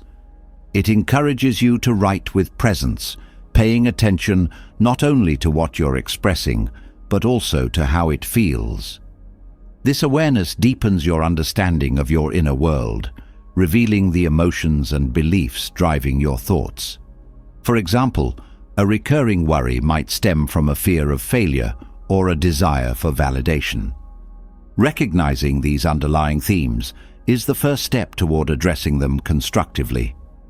A journal also serves as a mirror, reflecting your growth over time. By revisiting past entries, you can trace the evolution of your thoughts, noticing how certain worries have faded or how you've developed new perspectives. This retrospective view reinforces the transient nature of thoughts and emotions, reminding you that even the most intense overthinking is not permanent. It also builds confidence in your ability to navigate challenges as you see evidence of your resilience and progress. Journaling fosters self-compassion by creating a judgment-free space for your thoughts. Overthinking often involves harsh self-criticism, where you replay mistakes or anticipate negative outcomes. A journal allows you to express these thoughts without fear of judgment, creating a space where you can process them without amplifying their intensity. Writing about your struggles with kindness and understanding can soften the inner critic, replacing self-judgment with self-support. The act of writing also enhances problem-solving. When thoughts remain in your mind, they can feel overwhelming and unmanageable. Writing them down breaks them into smaller, more manageable pieces, allowing you to approach challenges with clarity.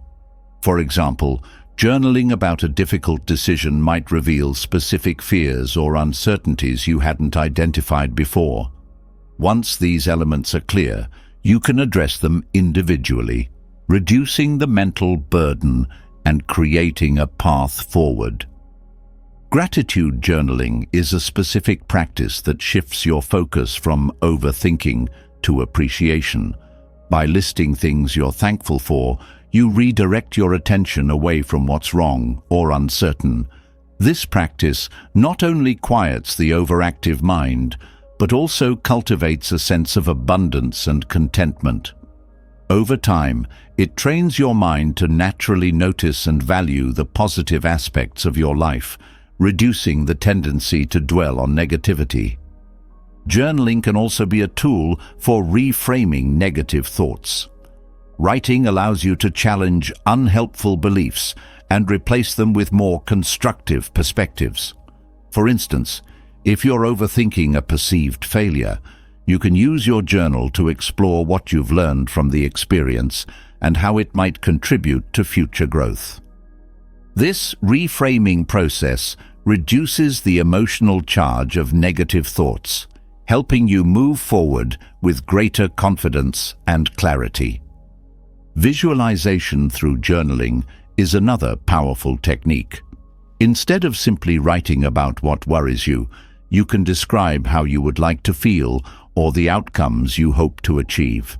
By focusing on positive possibilities, you train your mind to shift from anxiety-driven overthinking to solution-oriented thinking.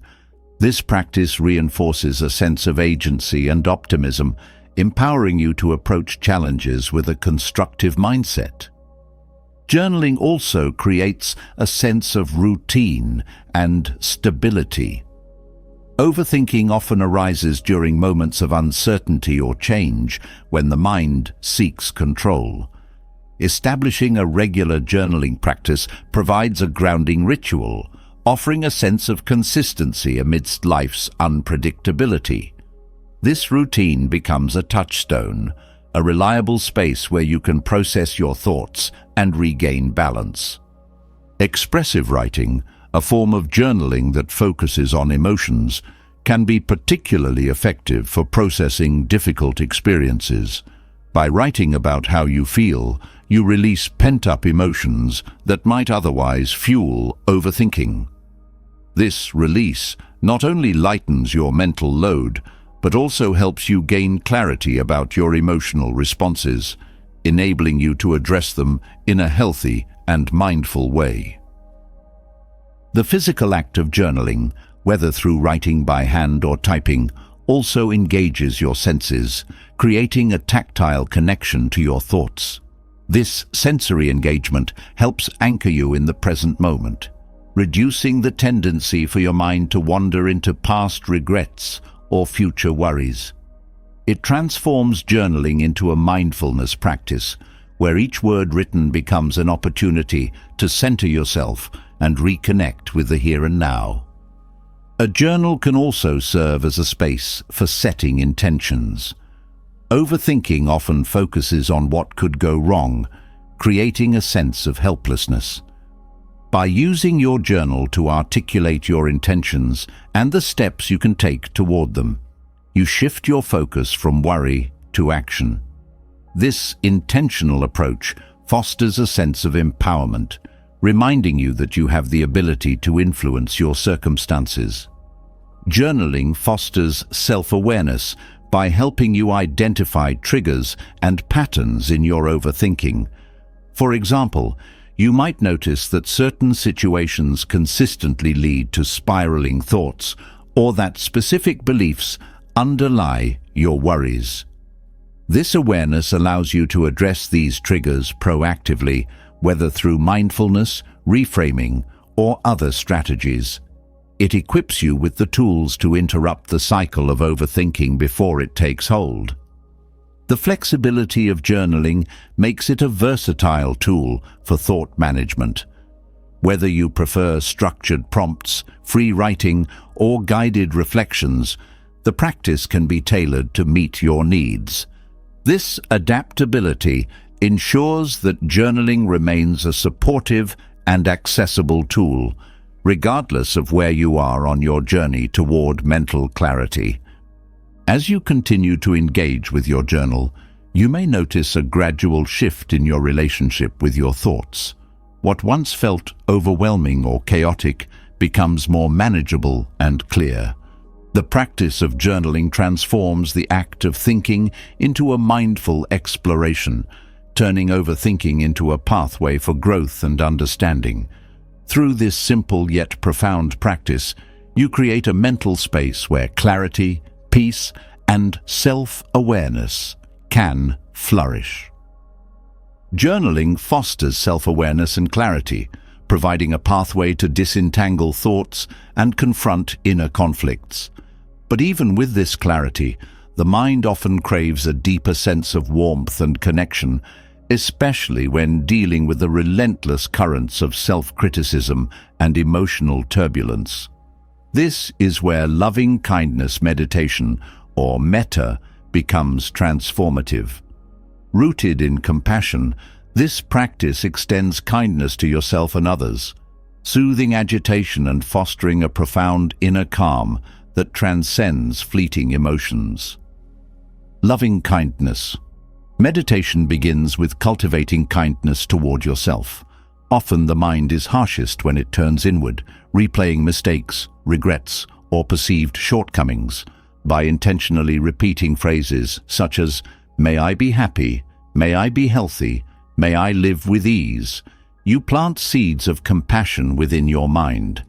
This practice isn't about convincing yourself of something false, but about creating an environment where self-acceptance can grow.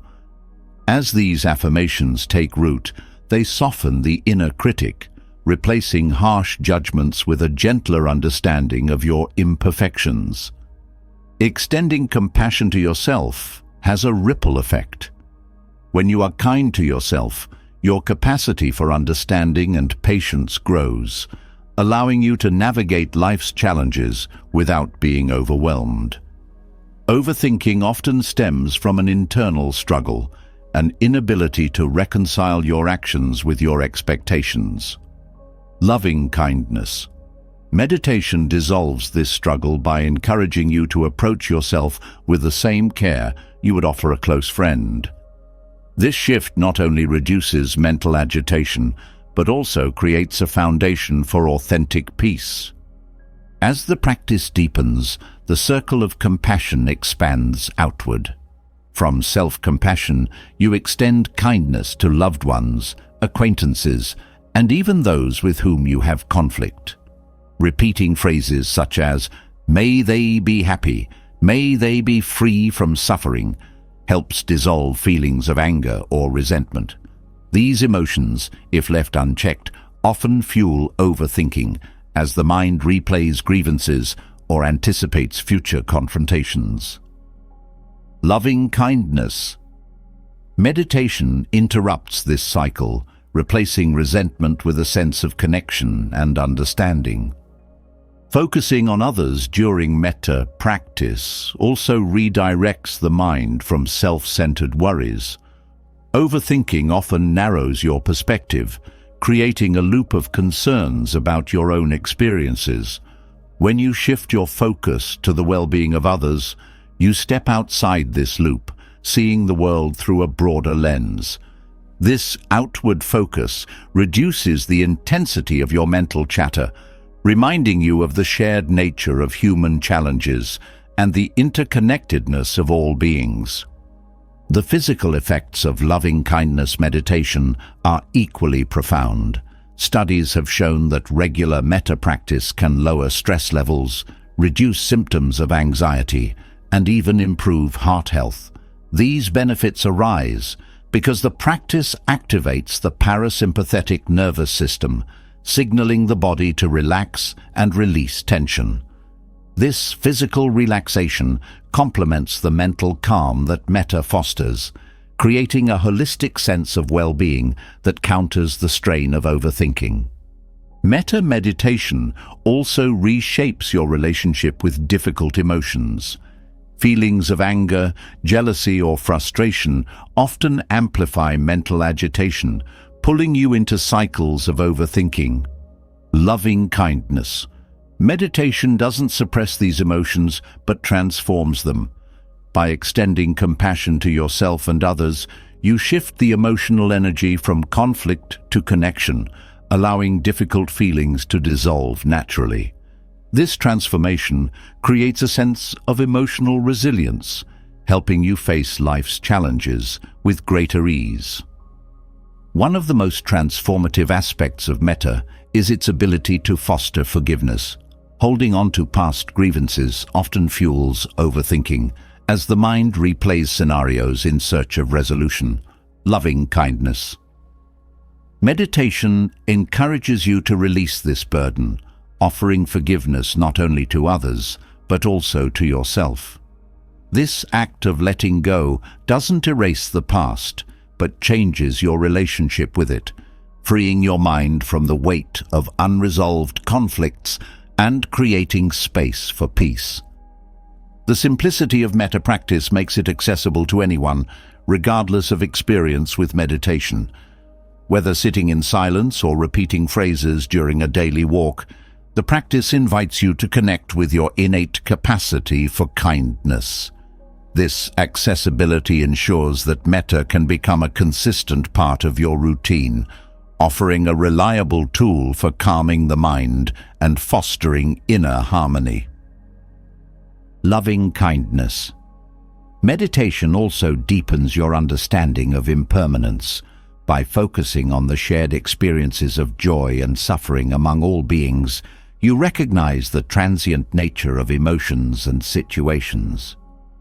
This understanding reduces the tendency to cling to specific outcomes or grievances, allowing you to approach life with greater flexibility and acceptance. The more you embrace this perspective, the quieter your mind becomes, as the need to control or resist fades. Metta fosters a profound sense of gratitude. As you extend kindness to others, you become more aware of the kindness you've received in return. This awareness shifts your focus from what is lacking to what is abundant in your life. Gratitude and overthinking cannot coexist. As one grows, the other naturally diminishes. Loving kindness. Meditation, therefore, becomes a practice not only of compassion, but also of appreciation, grounding you in the richness of the present moment. The practice also encourages humility. By recognizing the shared struggles and joys of all beings, you dissolve the barriers that create a sense of isolation or superiority. Overthinking often thrives in isolation, as the mind becomes consumed with its own concerns. Metta reconnects you with the human experience, reminding you that you are part of something larger. This sense of connection quiets the mind, fostering a sense of belonging and inner peace. As you continue practicing loving-kindness meditation, you may notice subtle shifts in your interactions with others. Compassion becomes not just a practice, but a way of being, influencing how you respond to challenges and conflicts. This shift reduces the mental friction that often arises in relationships, replacing it with a sense of ease and understanding. Over time, this creates a positive feedback loop, where peaceful interactions reinforce the inner calm cultivated through metta. Loving kindness. Meditation also nurtures patience. Overthinking often stems from impatience, as the mind seeks immediate answers or resolution. Metta teaches you to approach yourself and others with gentle persistence, recognizing that growth and healing take time. This patience extends to your thoughts, allowing you to sit with discomfort without feeling the need to fix or escape it. This willingness to be present with what is creates a profound sense of mental stillness. The benefits of metta are not confined to your personal experience. They ripple outward, influencing the world around you. As you cultivate compassion within, you contribute to a more compassionate external environment. This doesn't mean solving every problem or healing every wound, but creating moments of kindness that inspire others to do the same. These moments, though small, have a cumulative effect, fostering a sense of collective peace that quiets the noise of overthinking and conflict. Through loving kindness meditation, you discover that compassion is not a finite resource, but a boundless wellspring. The more you give, the more you receive, and the quieter your mind becomes. This practice transforms the way you relate to yourself, others, and the world, replacing mental agitation with a sense of harmony and balance. In extending kindness, you not only calm your own mind, but also contribute to the greater good, creating a ripple effect of peace that begins within and extends far beyond. The calm, cultivated through loving-kindness meditation, reveals an undeniable truth. Peace emerges not from controlling life, but from accepting it. This shift in mindset doesn't mean passivity or resignation. Instead, it invites you to embrace the world and yourself as they are, flawed, unpredictable, and beautifully human. Acceptance is not about giving up. It's about letting go of resistance, the invisible force that often fuels overthinking and emotional turmoil. Through acceptance, you find the courage to release the struggle against reality, replacing tension with profound ease. At the heart of overthinking lies a refusal to accept what is. The mind tries to rewrite the past, control the future, or resist the present, creating an endless cycle of frustration and dissatisfaction. Acceptance disrupts this cycle by encouraging you to meet life as it unfolds, without clinging to what could have been or should be. This approach softens the rigid boundaries of expectation, allowing you to experience life with openness and curiosity. Accepting yourself is a profound starting point. Overthinking often arises from self-doubt or an internal struggle to meet perceived standards of perfection. When you accept yourself fully, you let go of the need to prove your worth or validate your existence. This doesn't mean ignoring areas for growth, but approaching them with compassion rather than judgment. Self-acceptance creates a stable foundation, quieting the inner critic and fostering a sense of inner peace. Acceptance doesn't mean ignoring challenges or pretending that everything is fine. Instead, it invites you to confront reality with honesty and courage. When you accept a difficult situation, you free yourself from the mental battle of wishing it away. This clarity allows you to see options and solutions that might have been obscured by resistance. Acceptance becomes a form of empowerment, helping you respond to life's difficulties with grace and wisdom. Resistance to reality often stems from fear, the fear of discomfort, loss, or uncertainty. Acceptance neutralizes this fear by showing you that discomfort is not permanent and uncertainty is not inherently negative. By leaning into these experiences rather than avoiding them, you develop resilience and trust in your ability to navigate life's unpredictability. This trust quiets the restless mind, replacing anxiety with a sense of calm readiness. When you accept the world as it is, you release the illusion of control. Overthinking often stems from the mind's attempt to predict and manage every detail of life. While planning and preparation have their place, clinging to control creates unnecessary tension. Acceptance teaches you to engage with what you can influence while releasing what lies beyond your reach. This balance reduces the mental strain of overanalyzing and fosters a more fluid relationship with life. Acceptance is not static. It's a dynamic practice that evolves with each moment. It asks you to continually meet life with a willingness to adapt and adjust. This flexibility counters the rigidity of overthinking, which often tries to impose fixed solutions on ever-changing circumstances. By staying open and adaptable, you create space for creativity and insight to emerge naturally.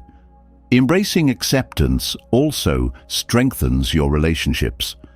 Overthinking often arises in interactions with others as the mind analyzes conversations, anticipates reactions, or dwells on misunderstandings.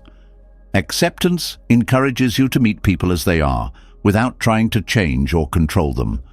This shift fosters genuine connection, reducing the mental chatter that comes from unrealistic expectations or unspoken frustrations. Gratitude and acceptance are deeply intertwined. When you focus on what is good and present in your life, you naturally cultivate acceptance of your current circumstances. Gratitude redirects your attention from what's lacking to what's abundant, creating a mental environment where acceptance can flourish. This perspective doesn't dismiss challenges, but balances them with an appreciation for life's gifts. The practice of acceptance is closely linked to mindfulness. By staying present with your thoughts and emotions, you learn to observe them without judgment or resistance. This awareness reveals the transient nature of your experiences, helping you see that even intense feelings or thoughts will pass. This insight reduces the urgency of overthinking, replacing it with a calm acceptance of the flow of life. Letting go of the need for certainty is a key aspect of acceptance. Overthinking often thrives on the mind's desire for guaranteed outcomes, creating a cycle of worry and analysis. Acceptance reminds you that life's unpredictability is not something to fear, but to embrace. When you release the need to know or control everything, you free your mind from the weight of unnecessary concerns. Acceptance also involves acknowledging your limitations. Overthinking often arises when the mind tries to solve problems beyond its capacity or control. Recognizing your limits is not a sign of weakness, but of wisdom. It allows you to focus your energy on what truly matters, reducing the mental clutter that comes from overextending yourself. This clarity fosters a sense of peace and self-compassion. The physical practice of acceptance can be as simple as connecting with your breath. Each inhale and exhale is a reminder of life's rhythm, a cycle of taking in and letting go. By focusing on your breath, you ground yourself in the present moment, creating a sense of calm that anchors you amidst life's uncertainties. This practice reinforces the idea that acceptance is not passive, but an active engagement with reality. When you accept yourself and the world, you create a foundation for contentment. Overthinking often arises from a sense of lack or incompleteness, as the mind searches for something external to fill an internal void. Acceptance reveals that contentment is not found in acquiring more, but in appreciating what is already present. This shift in perspective quiets the restless mind, allowing you to experience life with a sense of fulfillment. Acceptance also nurtures forgiveness, both for yourself and others. Holding on to past grievances or mistakes fuels overthinking, as the mind replays scenarios in search of resolution. Forgiveness releases this burden, allowing you to move forward without the weight of resentment or regret. This release creates mental space for peace and clarity to take root. As you deepen your practice of acceptance, you may notice a sense of freedom emerging. The constraints of expectation and resistance begin to fade, replaced by a lightness that comes from aligning with life as it is. This freedom is not about escaping challenges, but embracing them with a mindset of openness and curiosity. It transforms overthinking into a pathway for growth and self-discovery.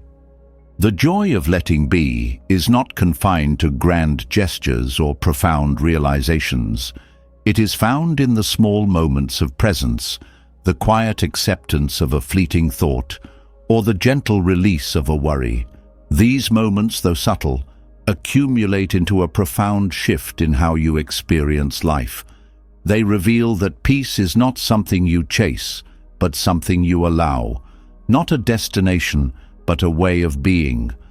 Through acceptance, you learn that life's imperfections are not obstacles, but opportunities to grow. The world does not need to be perfect for you to find joy, and you do not need to be flawless to be at peace. This realization dissolves the need for overthinking, replacing it with a sense of trust and ease. Acceptance becomes a source of strength, guiding you toward a life of clarity, balance, and unshakable calm. Overthinking can feel like a storm that refuses to pass, but as we've explored, the path to inner peace is not about battling the storm. It's about stepping back and finding stillness within it. From understanding the monkey mind to practicing mindfulness, embracing gratitude, and cultivating compassion, Buddhism offers timeless tools to help quiet the noise and rediscover the present moment. The journey toward peace begins with accepting yourself and the world as they are, releasing attachments to outcomes and letting go of what no longer serves you. Each step builds clarity, each breath brings calm, and each practice lights the way to a life lived with purpose and serenity. Now, it's your turn. What part of this journey resonates most with you? Is it learning to let go, practicing mindfulness, or perhaps embracing gratitude? Share your thoughts or your favorite lesson in the comments below. We'd love to hear how these teachings speak to you. If this video brought value to your life, subscribe to the channel and join us on this journey of growth, clarity, and peace. Don't forget to hit the notification bell so you'll never miss out on new insights. Together, we'll continue exploring ways to live with greater calm and purpose. Thank you for being part of this path to inner peace.